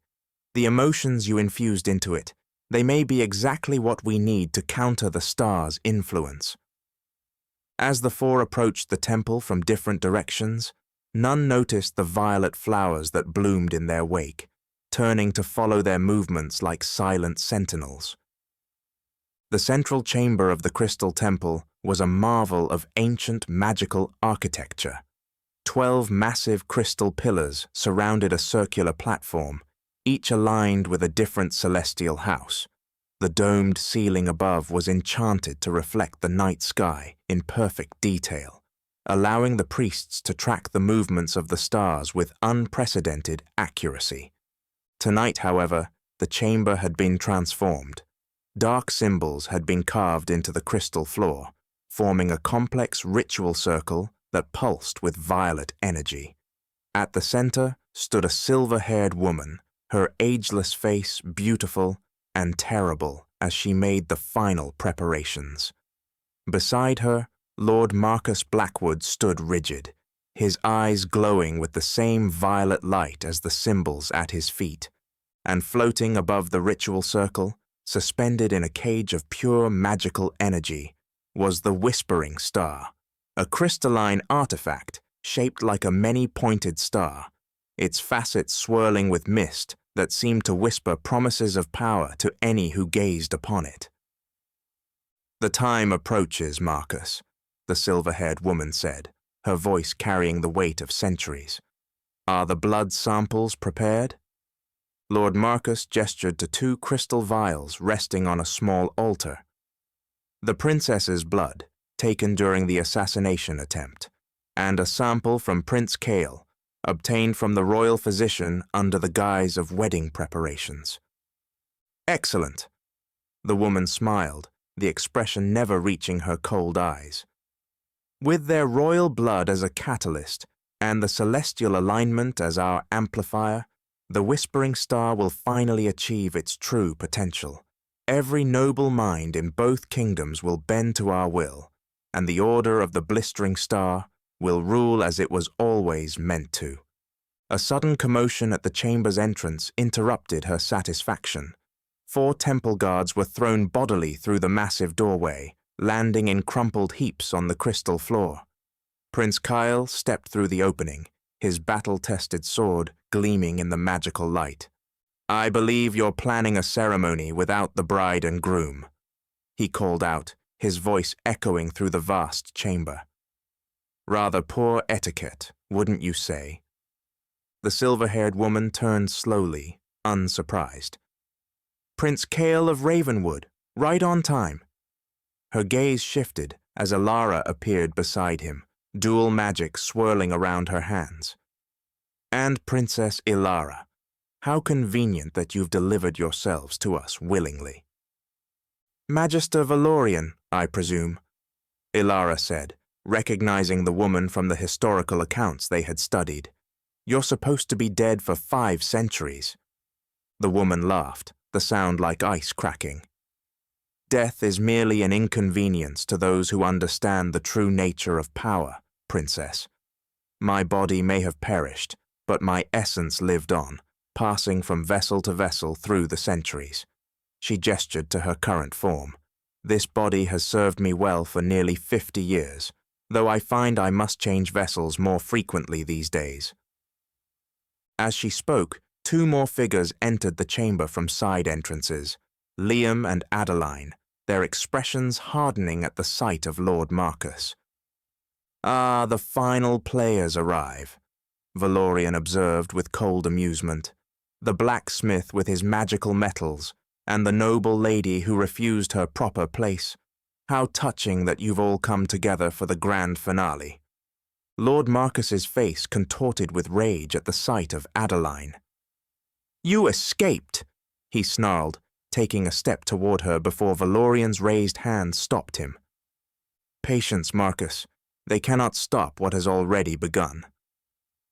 As if summoned by her words, the whispering star pulsed with increasing intensity. Above them, through the enchanted dome, the celestial alignment became visible, the royal stars of both kingdoms moving inexorably toward their conjunction with the celestial throne. "Now!" Kael shouted, signaling their attack. What followed was chaos. Kael charged directly at Lord Marcus, his warrior training evident in every precise movement. Elara focused her dual magic on Valorian, sending a blast of celestial energy reinforced with elven power toward the ancient sorcerer. Simultaneously, Liam drew the wedding sword from his satchel, the blade glowing with emotional resonance as he moved to flank Valorian from the opposite side. Adeline, armed with the slender blade Liam had forged for her, engaged the temple guards who poured in from the side chambers, her court-trained agility transformed into lethal grace. Valorian met Elara's magical assault with a barrier of violet energy, deflecting the blast into one of the crystal pillars, which cracked but held. "Impressive," the sorcerer commented. "Your dual nature makes you stronger than your ancestors, but I have had centuries to perfect my craft." With a gesture, she sent a wave of force that knocked Elara backward, only Kael's quick reflexes preventing her from crashing into a pillar. Meanwhile, Lord Marcus had drawn his own sword, meeting Kael's attack with surprising skill. "The noble warrior prince," Marcus taunted as their blades clashed, "so confident in his physical prowess, but what happens when the mind controlling the body is no longer your own?" His eyes flared violet, and Kael suddenly found himself fighting not just Marcus's blade, but an insidious mental assault that sought to cloud his thoughts and slow his reactions. Across the chamber, Liam had reached the ritual circle, the wedding sword in his hands, pulsing with increasing brightness as it neared the whispering star.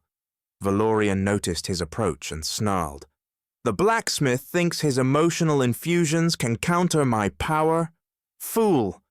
She directed a blast of energy at him, but Liam raised the sword, which absorbed the attack, the emotional resonance within the metal transforming the harmful magic into pure light. The blade now shone like a beacon, illuminating the darkened corners of the chamber. "The sword!" Elara gasped, recognizing what was happening. "Liam, it's responding to the star. Your emotional infusion is the counter to its mind-controlling power." Understanding dawned on Liam's face. The wedding sword, forged in a moment of emotional turmoil when he discovered Elara's true identity, contained the perfect balance of conflicted feelings: love, betrayal, acceptance, sacrifice. These genuine human emotions were anathema to the Whispering Star's cold, controlling influence. Valorian realized the threat too late. With a cry of rage, she abandoned subtlety for raw power, drawing deeply on the building energy of the celestial alignment. The Whispering Star responded, its violet glow intensifying until it was painful to look at directly. Tendrils of mist escaped from the artifact, reaching out toward the four intruders like searching fingers. "You cannot stop the inevitable," Valorian declared, her voice taking on an otherworldly resonance as she began the ritual. "With the blood of star and steel, I bind the minds of all to my will." She seized the crystal vials containing Elara and Kael's blood, raising them toward the Whispering Star. The artifact's light focused on the vials, the blood within beginning to glow with the same violet energy. Adeline, having dispatched the last of the guards, saw what was happening and called out, "The blood! We must stop her from completing the ritual." Kael, still locked in combat with Marcus, executed a feint that momentarily threw his opponent off balance. In that split second, he drove his elbow into Marcus's temple, stunning him long enough to break away and charge toward Valorian. But the ancient sorcerer was prepared. With a gesture, she created a barrier of pure force that sent Kael flying backward. "Too late, Prince of Ravenwood. The alignment reaches its apex." Indeed, through the crystal dome, they could see the royal stars now perfectly aligned with the celestial throne. The Whispering Star responded, its power surging to unprecedented levels. The violet mist expanded rapidly, filling the chamber and beginning to seep out into the world beyond. "We need to work together," Elara shouted above the rising magical tempest. "Combine our strengths." Understanding passed between the four companions without further words needed. Elara channeled her dual magic, creating a bridge of pure celestial energy between herself and Kael. The prince, recovering quickly from Valorian's attack, added his warrior's strength and indomitable will to the magical connection. Adeline positioned herself at the third point of their forming pattern, her noble blood and intimate knowledge of court politics, the very social structures the Whispering Star sought to corrupt, providing a counterpoint to its influence. And at the final position, Liam raised the wedding sword high, the emotional resonance within the blade singing in harmony with their combined efforts. Together, they created a perfect square around the ritual circle, each representing an essential aspect of humanity that the Whispering Star could never truly dominate: magic, strength, wisdom, and emotion. "What is this?" Valorian hissed, sensing the shift in power. "No!" The wedding sword in Liam's hands blazed with blinding light, no longer just reflecting his own emotions, but amplifying the combined feelings of all four companions: their love, their courage, their determination to protect their kingdoms and each other. Elara, drawing on her training in the Elven Forest, directed this combined power toward the Whispering Star. "Now!" she commanded. 4 streams of energy: celestial blue from Elara, steel grey from Kael, golden from Adeline, and pure white from Liam's sword, converged on the Whispering Star. The artifact shuddered under the assault, its violet light flickering as the competing energies battled for dominance. "No!" Valorian screamed, abandoning the ritual to throw her full power into protecting the star. "I have waited centuries for this moment. You will not deny me." But the combined strength of the 4 companions proved too much for even her centuries of accumulated power. The Whispering Star's facets began to crack, lines of white light spreading across its surface as the genuine emotions infused into their attack overwhelmed its cold, controlling magic. With a sound like 1,000 voices crying out at once, the Whispering Star shattered. The explosion of released energy threw everyone in the chamber to the ground, the violet mist dissipating like morning dew under the sun's rays. When the light faded and they could see again, Valorian lay crumpled near the ritual circle, her silver hair now white, her ageless face suddenly lined with the weight of her true centuries. The body she had possessed for so long was failing rapidly without the star's power to sustain it. "You fools!" she whispered, her voice now frail and cracking. "You have no idea what you've done. The star was not just power, it was knowledge, centuries of wisdom, lost because you were too afraid to embrace true order." Elara approached the dying sorceress, her expression solemn but resolute. "Knowledge without compassion is empty, Valorian. Wisdom without heart is cold, and order without freedom is just another form of prison." As Valorian's body crumbled to dust, the last vestiges of her ancient spirit finally releasing their hold on the mortal realm, the four companions stood in silence, the weight of what they had accomplished settling upon them. The crystal temple, no longer corrupted by the whispering star's influence, began to glow with its original pure light. Through the dome above, they could see the celestial alignment beginning to pass, the stars continuing their eternal dance across the heavens. "It's over," Kael said quietly, sheathing his sword and moving to Elara's side. "This battle, perhaps," she replied, taking his hand. "But I suspect our journey together is just beginning." As dawn broke over the Moonspire Mountains, painting the crystal temple in hues of gold and rose, 4 figures emerged from its ancient doors, a princess with stars in her eyes, a prince with steel in his spine, a blacksmith with magic in his hands, and a noblewoman with wisdom in her heart. Together, they had faced the darkness and emerged victorious, forever changed by the bonds they had forged in the crucible of conflict. The whispering star was no more, its insidious whispers silenced for all time. But in its place, something far more powerful had been born, a friendship that transcended duty and station, and a love that promised to unite not just 2 people, but 2 kingdoms. Chapter 14. A Kingdom's Heart. The Grand Council Chamber of Eldorian Palace stood as a testament to centuries of political tradition. Unlike the Crystal Temple, with its ethereal beauty, this vast circular hall was designed to impress through sheer grandeur and historical weight. Massive crystal chandeliers hung from the vaulted ceiling, their magical light shifting subtly to reflect the emotional tenor of the proceedings below. The walls were adorned with tapestries depicting significant moments in the kingdom's history, while enchanted murals along the domed ceiling showed the night sky as it had appeared during pivotal historical events.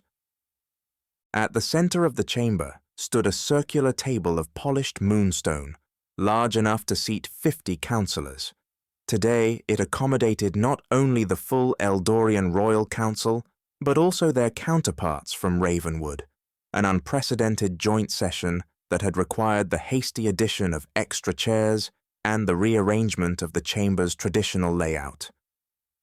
The atmosphere crackled with tension as nobles and advisors from both kingdoms eyed each other warily across the table. Though they had fought together against the Order of the Blistering Star, old prejudices and suspicions were not so easily dispelled. The Eldorian counselors, resplendent in their crystal-adorned formal robes, sat stiffly opposite the Ravenwood representatives, who wore military-inspired attire with subtle magical enhancements. King Thaddeus of Eldorian and King Alaric of Ravenwood occupied elevated seats at opposite sides of the chamber, each flanked by their most trusted advisors. Between them, standing rather than seated, were Princess Elara and Prince Kael. 3 days had passed since the battle at the Crystal Temple, barely enough time for them to recover from their injuries, yet they had insisted on this emergency session.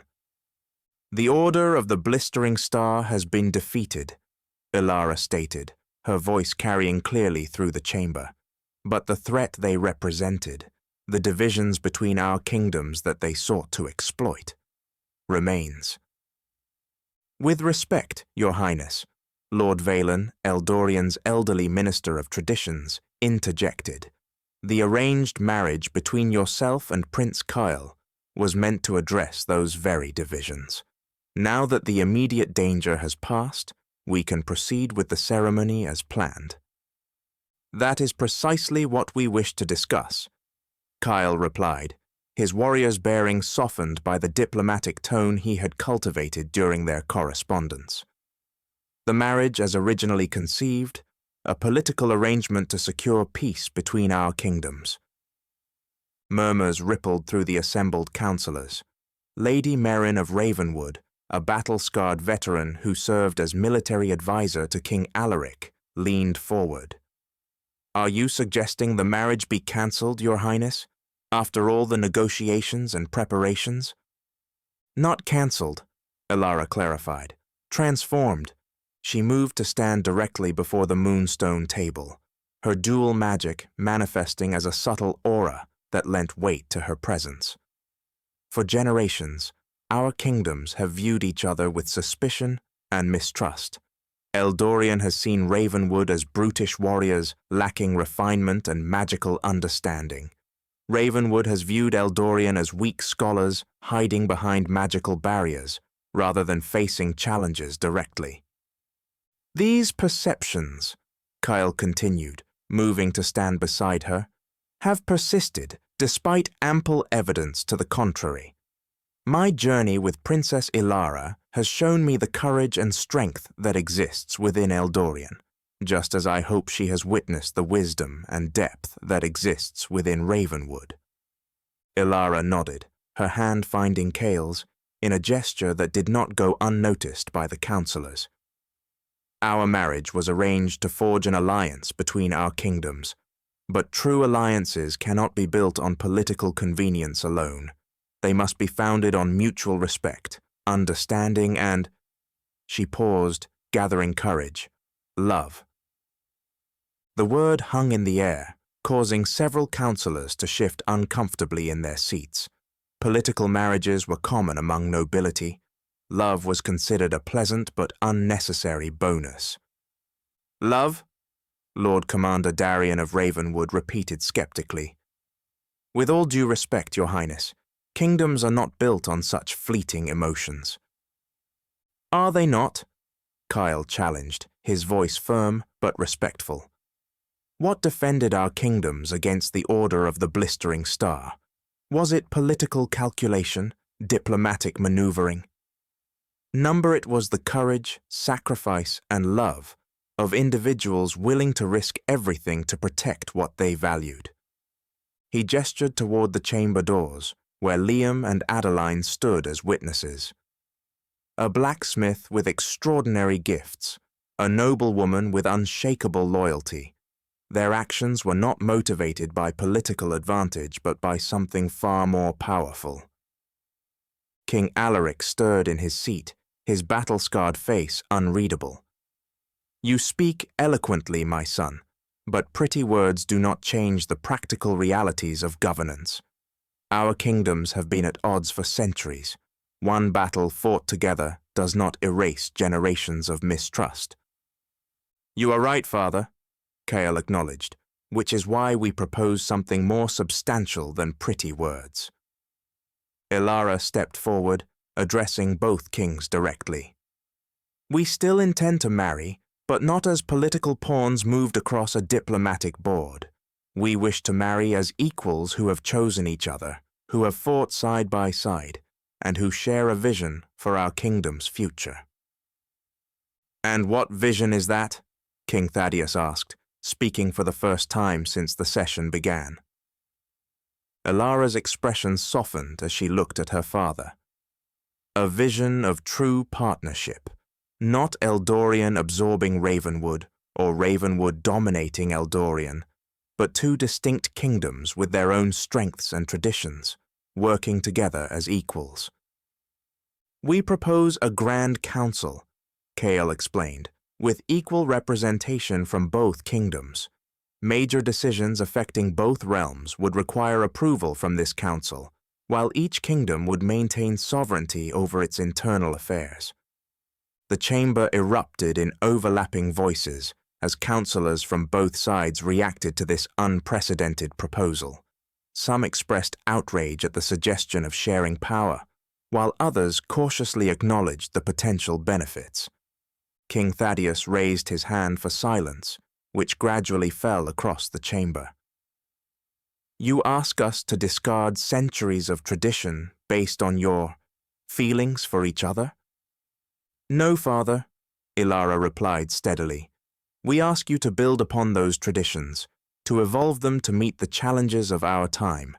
The Order of the Blistering Star nearly succeeded because they exploited the divisions between our kingdoms. They may be defeated, but they will not be the last threat we face." She moved to stand before the mural depicting the first meeting between the founders of Eldorian and Ravenwood. "Our kingdoms began as allies, not adversaries. The divisions came later, born of misunderstanding and fear."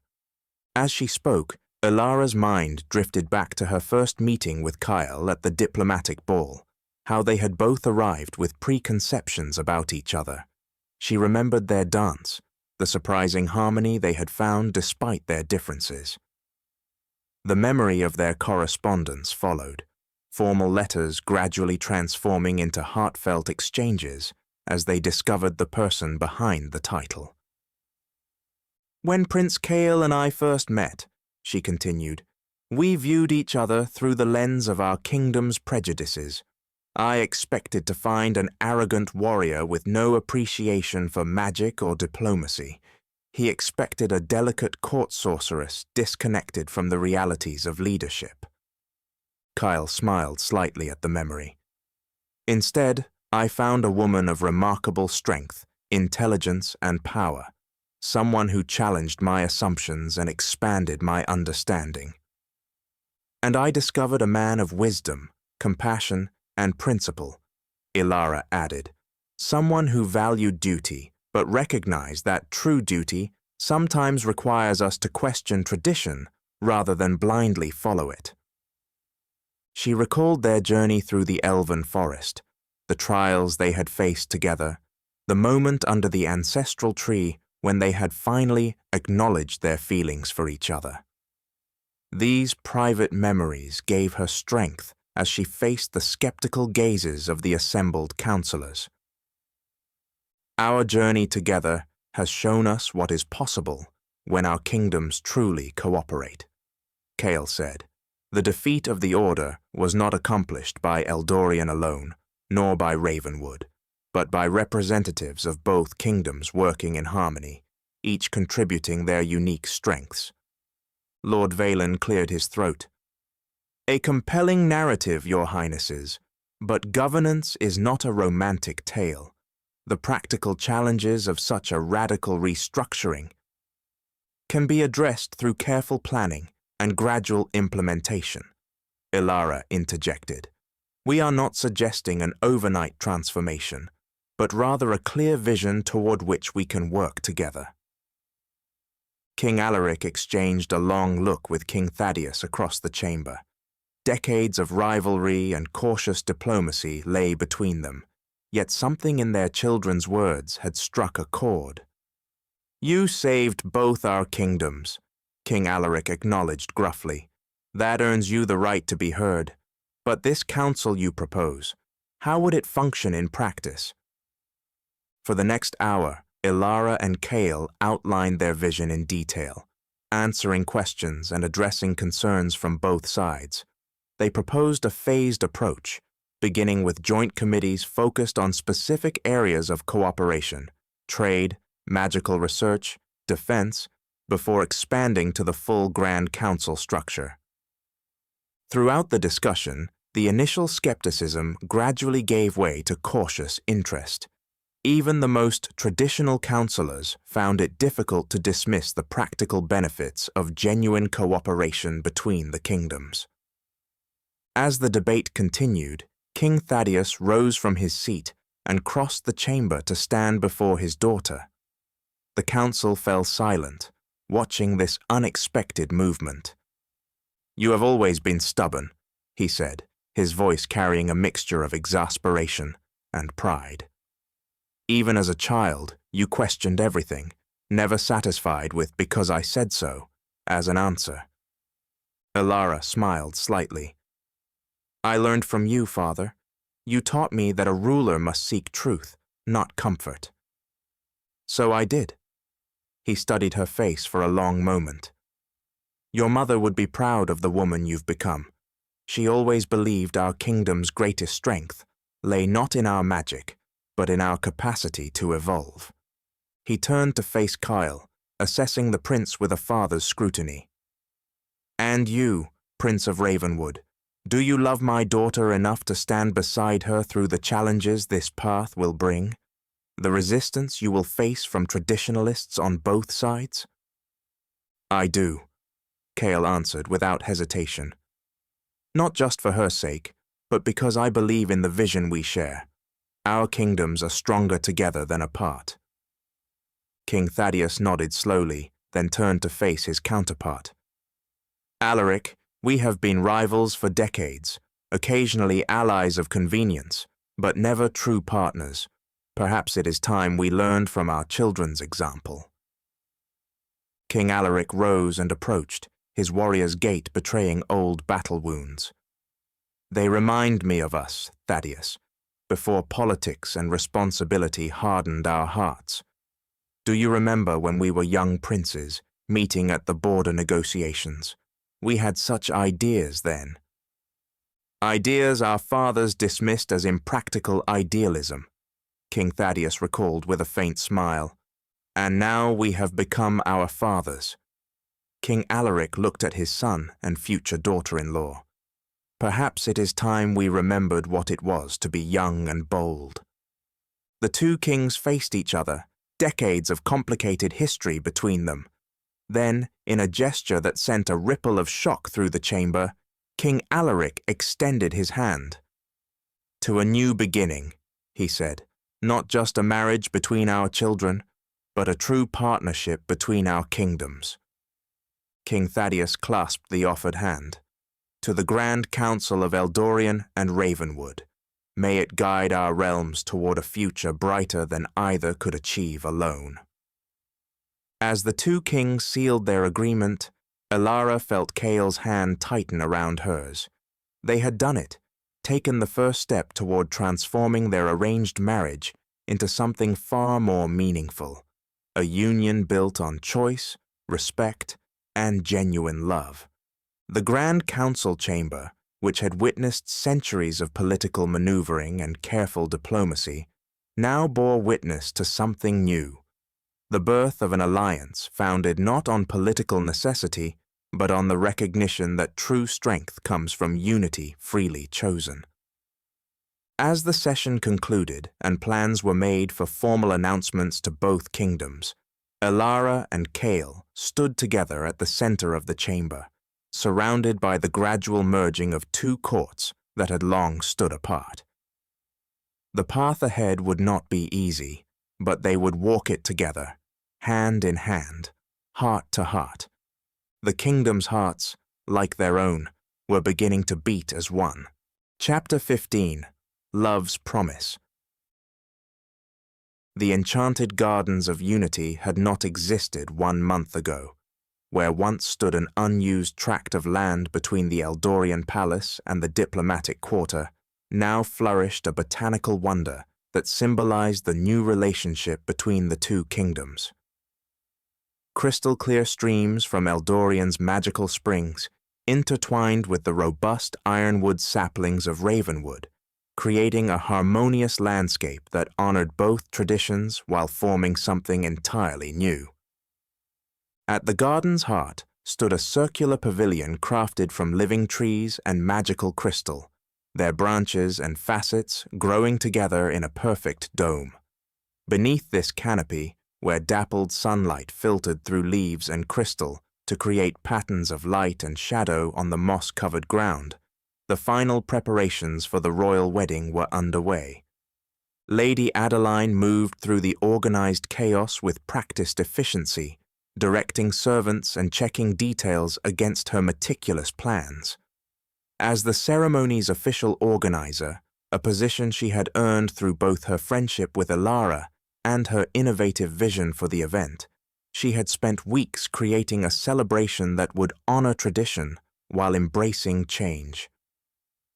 "The Ravenwood delegation's seating needs to be adjusted," she instructed a group of attendants. "Alternate them with the Eldorian nobles, rather than keeping them separated, and make sure the magical lighting responds to emotions from both kingdoms equally." As the attendants hurried to comply, Adeline felt a presence behind her. She turned to find Liam watching her with undisguised admiration, his blacksmith's apron replaced by formal attire that combined Eldorian elegance with Ravenwood practicality. "You're remarkable," he said simply, "creating all this in so little time." Adeline smiled, allowing herself a brief moment of pride. "I had excellent help and motivation." She glanced toward a secluded alcove where 2 ceremonial swords rested on a velvet cushion. "Are they ready?" Liam nodded, his expression turning serious. "Completed last night. The reforging was challenging. Combining the emotional resonances without losing the original intent required everything I've learned." They moved together to examine the weapons. The larger sword, intended for Prince Kael, retained the basic form of the original wedding blade, but had been transformed through Liam's unique gift. The emotional turmoil that had accidentally infused the first version, Liam's confused feelings about Elara and his own place in the unfolding events, had been purposefully refined. Now the blade carried protection, loyalty, and the courage to forge new paths. Beside it lay a more slender weapon designed for Princess Elara, crafted to channel her dual magic. The blade seemed to shift between solid metal and pure starlight depending on the angle of view, its hilt inlaid with living wood from the elven forest. "They're perfect," Adeline said softly, resisting the urge to touch the blades. Even without physical contact, she could sense the emotions Liam had woven into the metal. Symbols of protection rather than political alliance.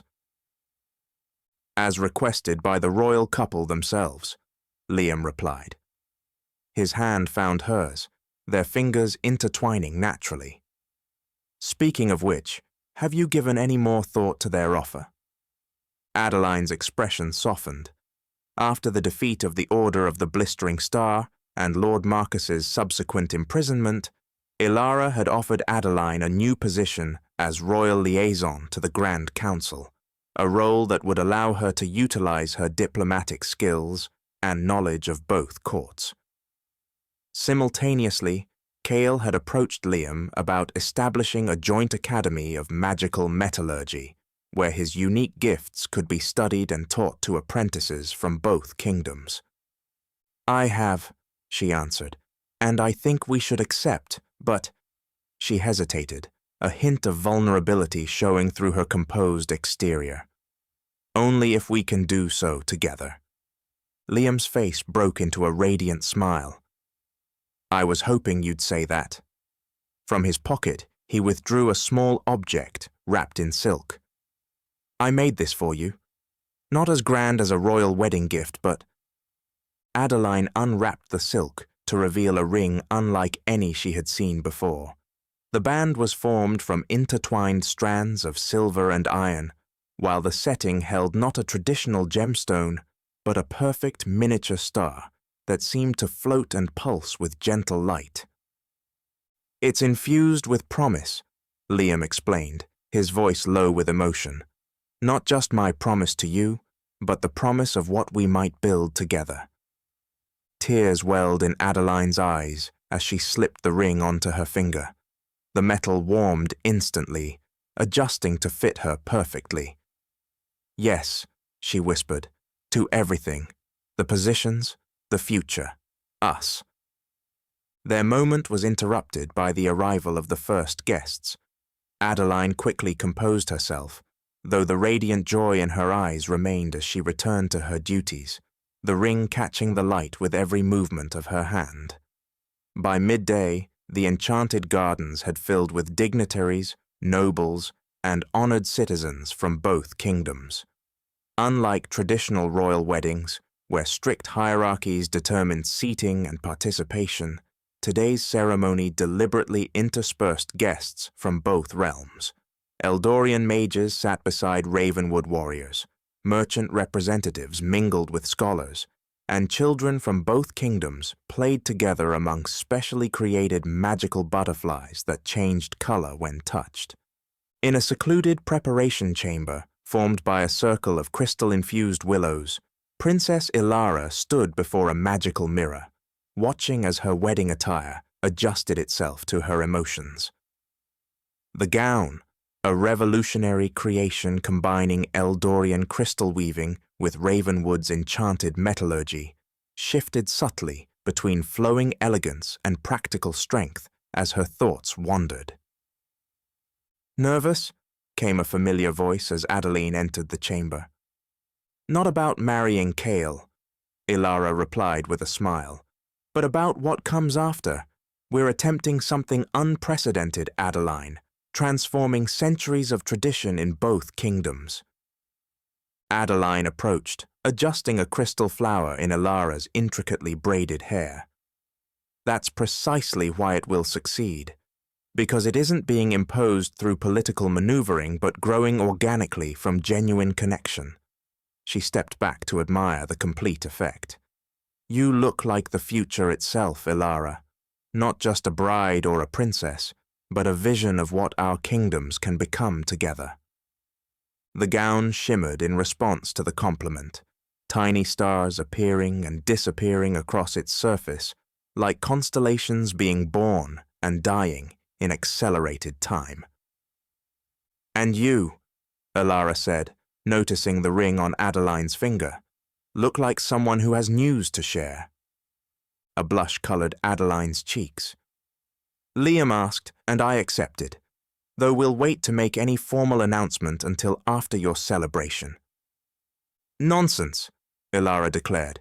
"Today is about new beginnings for all of us. Your happiness is part of that, not separate from it." She embraced her friend tightly. "I'm so glad you found each other, even through all the deceptions and misunderstandings." "Perhaps because of them," Adeline reflected. "We had to see past titles and expectations to find the truth in each other." She glanced toward the pavilion, where guests continued to gather. "It's nearly time. Are you ready?" Elara took a deep breath, her dual magic swirling visibly around her in response to her emotions. "I've been ready since the moment I realized I loved him. Everything else is just ceremony." The wedding ceremony began with a departure from tradition. Instead of Elara processing to where Kael waited, they entered the pavilion simultaneously from opposite sides, symbolizing the equal partnership they intended their marriage to represent.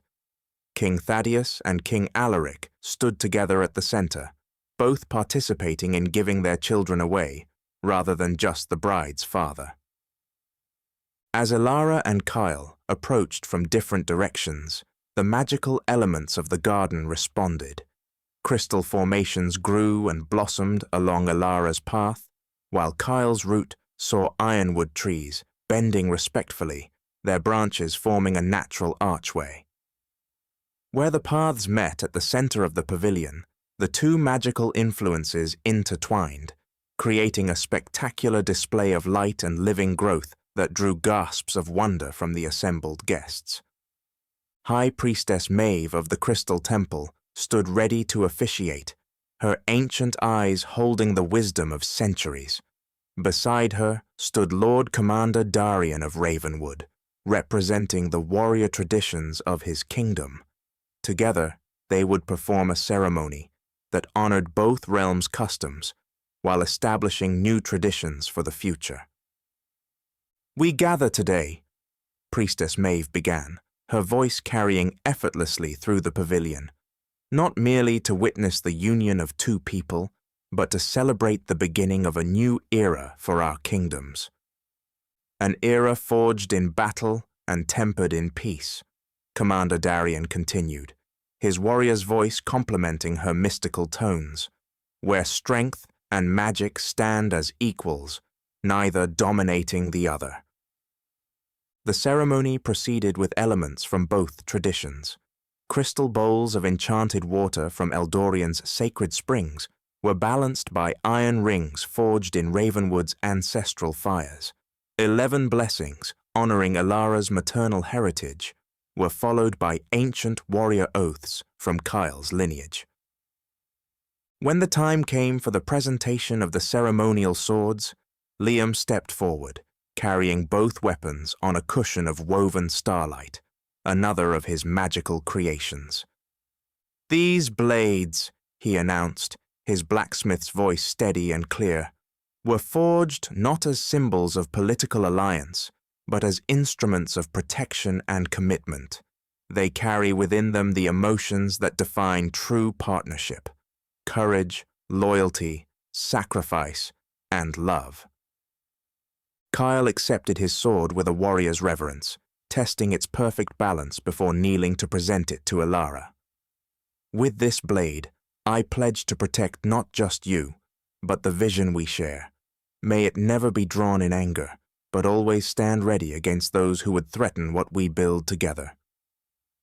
Elara received the weapon, then presented her own blade to Kael in turn. "With this blade, I offer not just protection, but understanding. May it channel the light of stars to illuminate our path forward, even in the darkest times." The exchange complete, they placed both swords crossed upon the ceremonial altar, where they would remain throughout the remainder of the ceremony. What followed was the most significant departure from tradition. Rather than reciting standard vows prescribed by court protocol, Elara and Kael had chosen to speak their own promises, words that reflected their unique journey together. Kael spoke first, his warrior's composure softened by genuine emotion. "Elara, when we first met, I saw you through the lens of my kingdom's prejudices, a magical princess from a realm of scholars and diplomats. I expected fragility disguised as refinement." His voice warmed with humor and affection. "I have never been so gladly proven wrong in all my life." A ripple of appreciative laughter moved through the gathering as he continued. "In you, I found strength that has nothing to do with swords or physical power. I found wisdom that comes not just from books, but from an open heart, and I found courage that makes my warrior's training seem simple by comparison." He took her hands in his. "I vow to stand beside you as we build something neither of our kingdoms could imagine alone, to listen when I would rather act, to consider when I would rather decide, and to love you through whatever challenges we face together." Elara's eyes shimmered with unshed tears as she responded. "Kael, I too came to our first meeting carrying the weight of assumptions. I expected arrogance masked as honor, force disguised as strength." Her smile matched his. "Instead, I discovered thoughtfulness behind the warrior's facade, wisdom beneath the training, and a heart as vast as the night sky I so love to study." Her dual magic manifested visibly as she spoke, starlight and natural energy intertwining around their joined hands.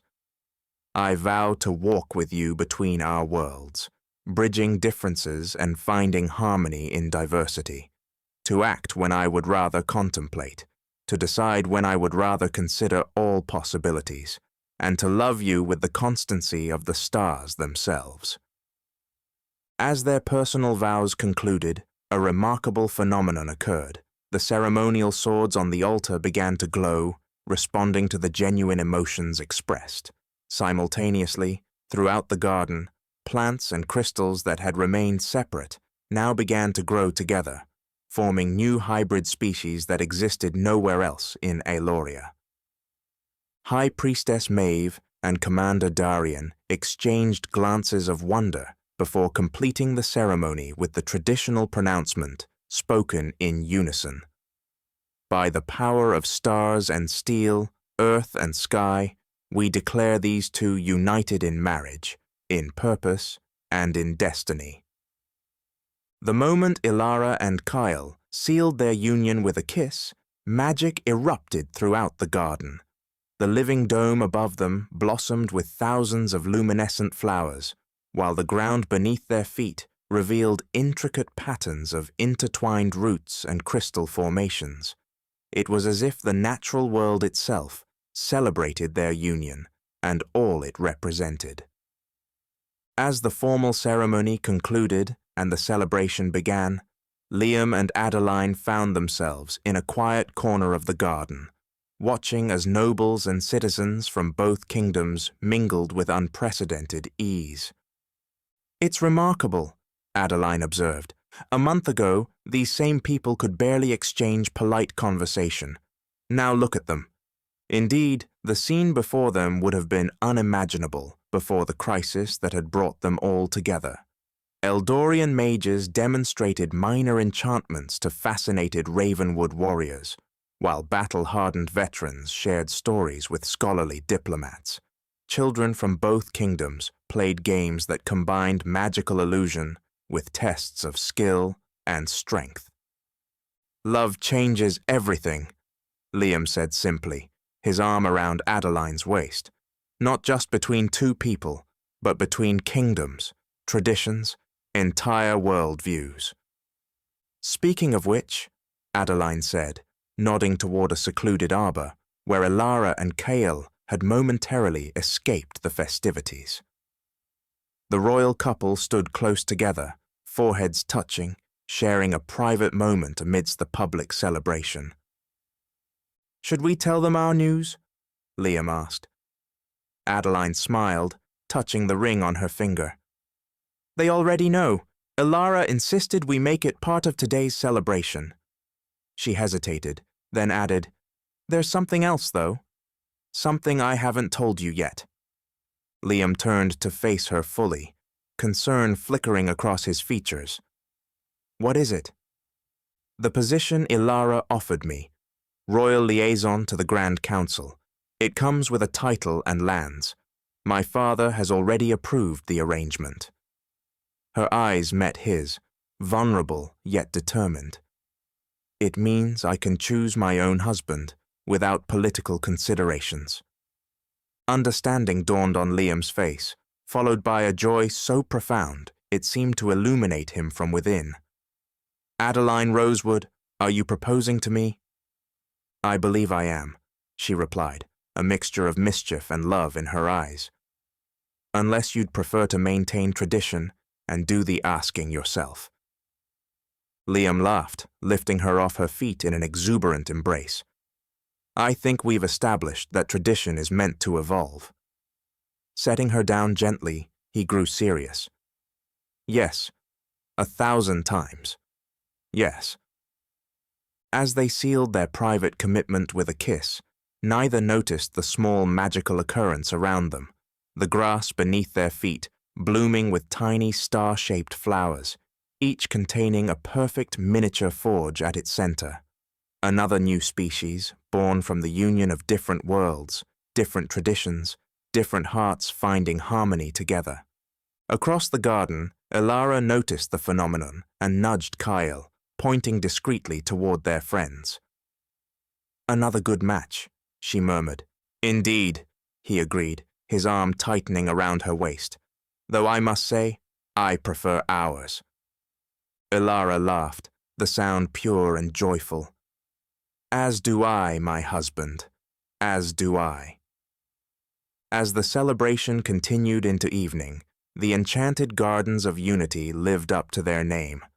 What had begun as a diplomatic arrangement had transformed into something far more powerful, a love that promised not just personal happiness, but a new future for two kingdoms long divided by misunderstanding and fear. The stars emerged above the garden, including the royal stars of both kingdoms, now aligned not in the ominous configuration the Order had sought to exploit, but in a harmonious pattern that seemed to bless the unions below. And in their light, two couples, one royal, one not, but both equally important to the future being forged, celebrated not just love found, but worlds transformed by the courage to choose heart over tradition, connection over division, and hope over fear. Chapter 16. Legacy of Stars. The Crystal Temple Observatory stood at the highest point of the Moonspire Mountains, a perfect circle of translucent crystal that seemed to float above the peak rather than rest upon it. Unlike the grand ceremonial chambers below, this sacred space was reserved for the most solemn and significant rituals, those that required direct communion with the stars themselves. Tonight, as the twin moons of Aeloria hung full and luminous in the night sky, the observatory glowed with an inner light that pulsed in rhythm with the celestial bodies above. High Priestess Maeve stood at its center, her silver robes shimmering with embedded starlight as she prepared the ancient altar for the ceremony to come. A month had passed since the destruction of the Whispering Star and the defeat of Magister Valorian. In that time, the kingdoms of Eldorian and Ravenwood had begun the delicate process of true unification, not through political arrangement but through genuine understanding and cooperation. The Grand Council had been established, with equal representation from both realms, and the first joint initiatives were already underway. Tonight would mark the final step in this new beginning, a ceremony as old as Aeloria itself, performed only when the stars themselves decreed a significant shift in the realm's destiny. The soft sound of footsteps on crystal stairs announced the arrival of the four who had been summoned. Princess Elara and Prince Kael entered first, their formal attire reflecting their respective kingdoms while incorporating elements of each other's traditions. Behind them came Liam and Lady Adeline, similarly attired in a blend of Ravenwood practicality and Eldorian elegance. "Welcome," High Priestess Maeve greeted them, her ancient eyes holding wisdom that transcended centuries. "The stars have awaited this night since before any of us drew breath." Elara stepped forward, her dual magic manifesting as a subtle aura around her. "You summoned us, High Priestess. You spoke of revelations that could only be shared when the twin moons aligned." "Indeed." Maeve gestured toward the crystal dome above, where the night sky was perfectly visible in all its glory. "Tonight, the veil between what is and what might be grows thin. It is time you understood the true meaning of the prophecy that has guided your paths." She moved to the circular altar at the room's center, where a shallow basin of pure crystal held water so still it perfectly mirrored the stars above. With a gesture, she invited the four to gather around it.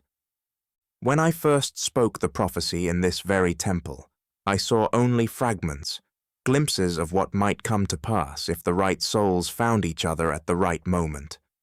Her fingers traced patterns in the air above the basin, causing the water to ripple and glow. "I spoke of a child of stars who would unite the realms or destroy them. What I did not understand then was that the prophecy spoke not of a single child, but of what would be born from your union." The water in the basin began to swirl, forming images that shifted and changed as Maeve continued. "Each of you played a role essential to fulfilling the ancient prediction. Elara, your dual nature, celestial magic and elven heritage, represented the bridge between different worlds. Kael, your warrior strength tempered by diplomatic wisdom, embodied the balance between force and restraint." The images in the water shifted to show Liam at his forge and Adeline in the council chamber. "Liam, your ability to infuse emotion into metal symbolized the heart that must guide the hand.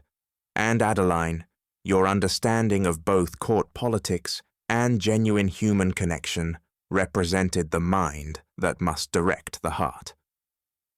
The water stilled, now reflecting not the stars above but the faces of the four gathered around the basin. Together, you fulfilled the prophecy not by producing a child of stars, but by giving birth to something equally powerful, a new way of being, a new understanding between kingdoms that had stood divided for centuries. Kael's expression was thoughtful as he absorbed Maeve's words. The prophecy was a metaphor then, not literal but symbolic. Prophecies are rarely what they first appear to be, Maeve replied with a gentle smile. They speak in the language of possibility, not certainty. What matters is not the exact fulfillment of predicted events, but the transformation that occurs when people choose to believe in something greater than themselves. Elara's hand found Kael's, their fingers intertwining naturally. So the whispering star, was it always destined to be destroyed? No, Maeve said firmly. That was your choice, your victory. The prophecy merely opened a door. You four determined what lay beyond it. She gestured again, and the water in the basin began to glow with increasing brightness. Now, it is time to complete what you have begun, to forge a bond between your kingdoms that will endure long after your individual lives have passed into legend.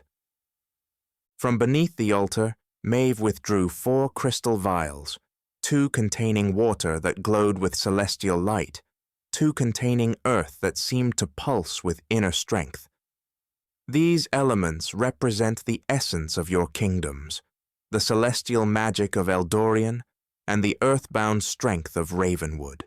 Tonight we will unite them in a ritual as old as Aeloria itself.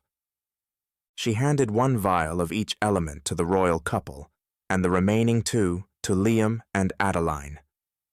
This ceremony has been performed only 3 times in Aeloria's history, each time marking a fundamental shift in the realm's destiny. It is called the Concordance of Stars, and it binds not just people, but the very lands they represent. With practiced grace, Maeve began to chant in an ancient language that seemed to resonate with the crystal chamber itself. As she spoke, the observatory's dome became more transparent, until it seemed as though nothing separated them from the vast expanse of stars above. Now, she instructed, pour the elements into the basin together, while focusing your thoughts on the future you wish to create.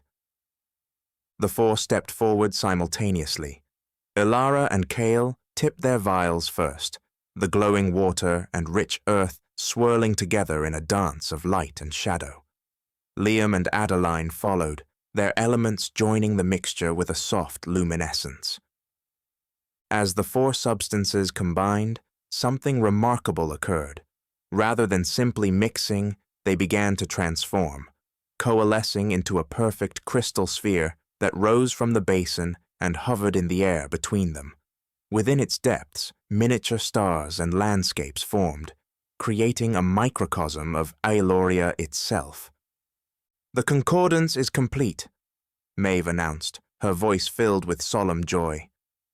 From this moment forward, your kingdoms are bound not just by treaty or marriage, but by the very fabric of creation. What affects one will affect the other. Prosperity or hardship, joy or sorrow, all will be shared equally between your lands. The floating crystal pulsed once with blinding light, then separated into 4 smaller crystals, each drifting to one of the participants. These are the stars of concordance, Maeve explained as each crystal settled into their palms. They will serve as both symbol and tool of your united purpose. Through them, you may communicate across any distance, draw upon each other's strengths, and remind yourselves of the bonds you have forged here tonight. Elara examined her crystal with wonder. Within its depths, she could see tiny reflections of the other 3, Kael's steady presence, Liam's creative fire, Adeline's compassionate wisdom. What happens now? she asked softly. Now, Maeve replied, you return to your kingdoms and continue the work you have begun. The Concordance has blessed your efforts, but the true labor of unification lies ahead. She gestured toward the crystal dome, where the star seemed to shine with renewed brilliance. Already, changes spread through both realms. Look. The dome's surface rippled, showing them visions of what was occurring throughout Aeloria. In Eldorian's magical academies, Ravenwood warriors trained alongside mages, learning to incorporate magic into their fighting styles. In Ravenwood's forges, Eldorian crystal crafters collaborated with blacksmiths to create tools and weapons that combined the strengths of both traditions. The visions shifted to show the borderlands between the kingdoms, where new settlements were being established, communities that embraced both cultures equally. Markets flourished with unprecedented trade, and families that had been separated by political boundaries for generations were reuniting. This is just the beginning, Maeve said. With each passing year, the artificial divisions between your peoples will fade further, until future generations will wonder how you could ever have seen yourselves as separate. The visions faded, returning the dome to its transparent state. Outside, the twin moons had begun their slow descent toward the horizon, signaling that dawn would soon approach. Before you depart, Maeve said, there is one final tradition to observe, one that will honor both your past and your future. From a crystal chest near the altar, she withdrew 4 silver circlets, each set with a stone that matched the color of their concordant stars. These crowns are not symbols of authority over others, but of responsibility to them. Wear them when you gather for the Grand Council meetings, as a reminder of the burden and blessing you share. She placed the circlets upon their heads, completing the ceremony with an ancient blessing in the elven tongue. As the final words echoed through the observatory, the crystal dome above them seemed to dissolve completely, leaving them standing beneath the open sky as the first light of dawn touched the eastern horizon. Perfect timing, Maeve observed with satisfaction. A new day for a new Aeloria. As the High Priestess departed to attend to other duties, the 4 remained in the observatory, watching as stars faded and sunlight began to illuminate the world below. From this height, they could see both kingdoms spread out before them, Eldorian's crystal spires catching the first rays of sun to the east, Ravenwood's ancient forests and stone fortresses to the west. It's strange, Kael said, breaking the contemplative silence. From up here you can't see any borders at all. Perhaps that's the point, Elara replied, leaning against his shoulder. Borders exist in our minds more than in the land itself. Liam and Adeline stood nearby, their hands clasped as they gazed at the awakening world. What will you do now? Elara asked them. Will you accept the positions we offered? Adeline nodded, her expression serene. The royal liaison to the Grand Council will need to establish protocols for this new form of governance. I can think of no more meaningful work. And the Joint Academy of Magical Metallurgy won't build itself, Liam added with a smile, though I've already received inquiries from apprentices in both kingdoms eager to learn. And your own plans? Adeline asked, glancing meaningfully at the ring on her finger. We're thinking a small ceremony, Liam replied, his arm tightening around her waist. Nothing as elaborate as a royal wedding, but meaningful in its own way. Nonsense, Elara declared with affectionate firmness. Your union is every bit as significant as ours. The ceremony should reflect that. Perhaps, Kael suggested, we could establish a new tradition, one that honors commitments based on their sincerity rather than the status of those making them. The enchanted gardens would be perfect, Elara mused, and we could incorporate elements from both kingdoms, just as we did for our own ceremony. As they discussed possibilities, the sun rose fully above the horizon, bathing the observatory in golden light. The concordant stars in their hands pulsed in harmony with the dawn, a reminder of the bonds they had forged and the future they would build together. In that moment of perfect peace, with the new day spreading before them and the memory of stars still bright in their minds, the four friends stood united by something stronger than prophecy, more enduring than tradition, and more powerful than magic itself: the choice to see beyond differences to the common humanity they shared. The legacy of stars was not written in the heavens, but in their hearts, and it would guide Aeloria toward a future brighter than any could have imagined alone. As they descended from the Crystal Temple to return to their duties and dreams, they carried with them not just the physical symbols of their unity, but the unshakable certainty that what they had begun would endure long after they were gone, a legacy of stars that would illuminate the path for generations to come. Epilogue: Whispers of Tomorrow. 5 years later, the United Academy of Arcane Arts and Sciences. The grand opening of the United Academy drew crowds from across both kingdoms. What had once been a disputed borderland now hosted a magnificent campus where crystal spires intertwined with ironwood structures, creating an architectural marvel that honored both traditions while establishing something entirely new. At the center of the Academy's main courtyard, Liam stood beside a remarkable fountain of his creation. Unlike traditional water features, this one flowed with liquid metal that constantly shifted form, responding to the emotions of those nearby. Currently, it depicted 4 figures standing together, representations of Elara, Kael, himself, and Adeline, their metal hands joined in a circle of unity. "Your finest work yet," Adeline said, slipping her arm through his as she joined him. The past 5 years had transformed her from lady-in-waiting to one of the most respected diplomats in the unified kingdoms. Her position as royal liaison to the Grand Council had evolved into something more influential than anyone had anticipated, as her natural talent for mediation helped bridge the remaining gaps between the cultures. "Not my finest," Liam corrected with a warm smile, his eyes moving to the toddler playing near the fountain's edge. Their daughter, Lyra, named in honor of Elara's secret identity during her visits to his forge, had inherited her father's gift for emotional magic and her mother's diplomatic instincts. Even at 3 years old, she could already sense the feelings of others with uncanny accuracy.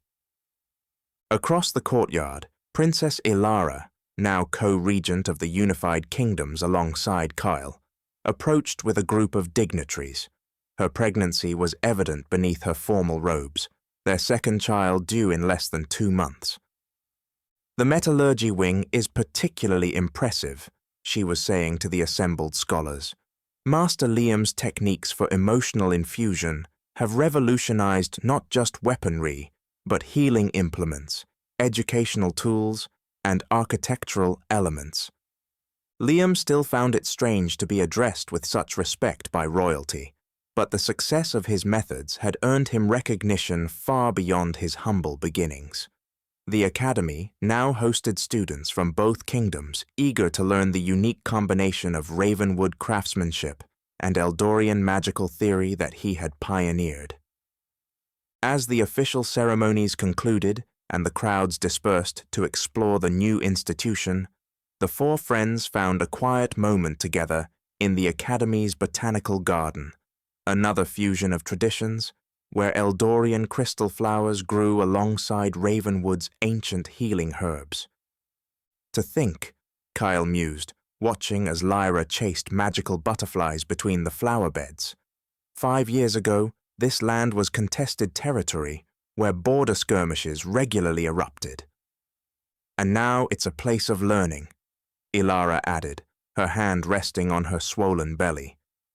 where the next generation will grow up never knowing the divisions that once seemed so insurmountable.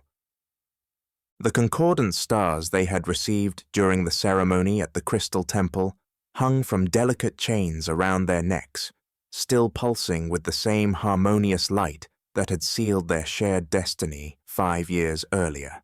10 years later, the royal nursery, unified palace. "Again, Papa, show me again." 7-year-old Prince Thaddeus bounced excitedly on his bed, his eyes, the same sapphire blue as his mother's, wide with anticipation. Kael laughed, ruffling his son's dark hair. "One more time, then sleep. You have lessons with Master Liam tomorrow, remember?" The boy nodded eagerly. At 7, Thaddeus already showed remarkable aptitude for both his mother's celestial magic and his father's warrior skills, a living embodiment of the unified kingdoms he would someday help lead.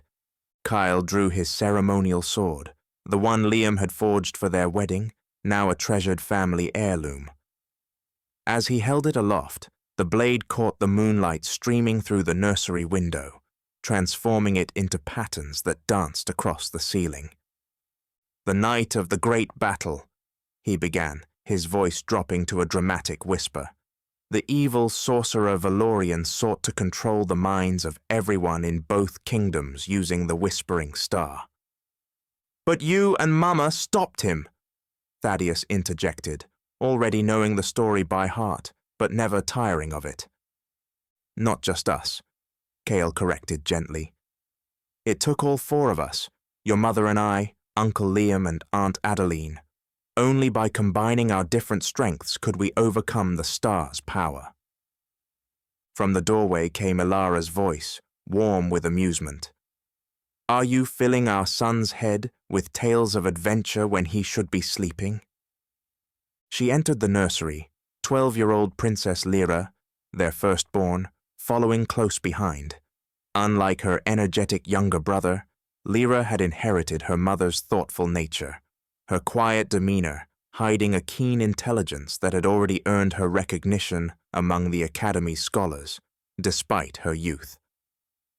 "He wanted to hear the Whispering Star story again," Kael explained with a sheepish smile. "Of course he did." Elara sat on the edge of the bed, a shower of tiny stars falling from her fingers to delight her son. "But perhaps we should tell him about the star blessing that marked his birth. That's a happier tale for bedtime." Thaddeus's eyes widened. "The prophecy star, like in the song." Elara nodded, remembering the night of her son's birth, when a new star had appeared suddenly in the sky, directly above the unified palace. High Priestess Maeve had declared it the fulfillment of the prophecy's final aspect, the true child of stars, who would ensure the lasting unity of the realms. "The star still shines," Lyra said softly, moving to the window to gaze at the night sky. "Aunt Adeline says it's a reminder that some changes are permanent, that even when we're gone, what we've built together will remain." Kael and Elara exchanged a glance over their children's heads, both recognizing the wisdom in their daughter's words. The unified kingdoms had faced challenges in the decade since their marriage, resistance from traditionalists, attempted coups by those who preferred the old divisions, natural disasters that tested their resources. But through it all, the bonds they had forged had only strengthened, proving that their union was more than a political arrangement or even a love match. It was the fulfillment of a destiny written in the stars themselves. 25 years later, the Crystal Temple archives. High Priestess Maeve, her once auburn hair now completely silver, but her eyes still sharp with ancient wisdom, carefully inscribed the final words into the massive tome before her. For 25 years, she had worked on this comprehensive account of the Whispering Star incident and its aftermath, determined that future generations would know the true story rather than the simplified legends already taking root in popular culture. "Is it finished then?" asked a familiar voice. Maeve looked up to see Lady Adeline, now Grand Chancellor of the United Kingdoms, standing in the doorway of the archive chamber. Though her hair showed streaks of silver and fine lines marked the passage of time around her eyes, she remained as elegant and poised as ever. "The historical account, yes," Maeve replied, carefully closing the tome, "though the story itself continues to unfold through the lives of those who were part of it." Adeline approached, her fingers tracing the book's ornate cover. "Liam and I are retiring next month, passing the Academy leadership to younger hands." "Princess Lyra and her husband, I understand," Maeve said with approval. "A wise choice. They share your vision for education that transcends traditional boundaries. And young Prince Thaddeus has proven himself a capable military commander while maintaining his mother's diplomatic touch," Adeline added. "The next generation is ready to lead." Maeve nodded, her ancient eyes seeing beyond the present moment. The prophecy spoke of a child who would unite the realms or destroy them.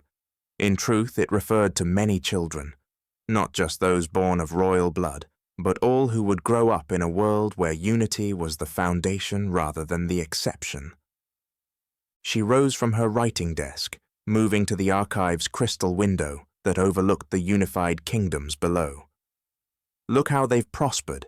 Trade routes that would have been impossible 25 years ago now connect the furthest reaches of both realms. Magical innovations from Eldorian enhance daily life in former Ravenwood territories, while the practical strength and resilience of Ravenwood traditions have reinforced Eldorian's defenses. And Liam's emotional metallurgy has transformed everything from healing to education," Adeline added with pride. "His students now lead workshops across the continent, spreading techniques that combine magical theory with practical craftsmanship." Maeve smiled, her gaze distant as if seeing beyond the physical landscape to the currents of destiny that shaped it. "The Whispering Star sought to control minds through force. Your victory proved that genuine connection, born of love, respect, and choice, creates bonds far stronger than any magical compulsion." 100 years later, the Grand Academy, Festival of Unity. The Festival of Unity had grown from a simple commemoration into the most significant cultural celebration of the year. Throughout the now thoroughly integrated kingdoms, citizens gathered to remember the defeat of the Whispering Star and the unification that had followed. At the Grand Academy, expanded over the decades into a sprawling campus that served as both educational institution and cultural center, the centennial celebration was particularly special. 4 massive statues had been unveiled in the central plaza, immortalizing the 4 heroes whose actions had changed the course of history: Queen Elara the Starborn, King Kael the Bridge Builder, Chancellor Adeline the Wise, and Master Liam the Heartsmith. As evening fell and magical lights illuminated the plaza, a young performer took center stage. The audience fell silent as she began the traditional Unity Ballad, a song that had evolved over generations but still captured the essence of the original story. When darkness sought to divide us, when ancient stars whispered control, 4 heroes stood united, with magic, strength, wisdom, and soul. Among the audience, an elderly scholar smiled as he listened. Though none would recognize him as such, he was the great-grandson of Liam and Adeline, carrying their legacy through his work, preserving the historical records of the unification. Beside him sat a young woman with the unmistakable features of the royal line, a direct descendant of Elara and Kael, though she held no title in the modern governmental structure that had evolved from the original Grand Council. Like many of her generation, she knew her ancestors' story primarily through songs and celebrations rather than personal connection. "Do you think it really happened that way?" she whispered to her companion as the performer described the final battle against Valorian. "The magical star, the ancient sorcerer, the prophecy? Or has it all been embellished over time? The scholar considered her question thoughtfully. The historical records confirm the essential truth, though perhaps without the dramatic flourishes of the ballad. But in some ways the legend is as important as the history. How so? Because it reminds us that divisions which once seemed insurmountable were overcome not through force or political maneuvering, but through understanding, respect, and love. He gestured to the diverse crowd gathered in the plaza, people whose ancestors would have identified strictly as Eldorian or Ravenwood, now united in a shared culture that honored both traditions while creating something greater than either alone.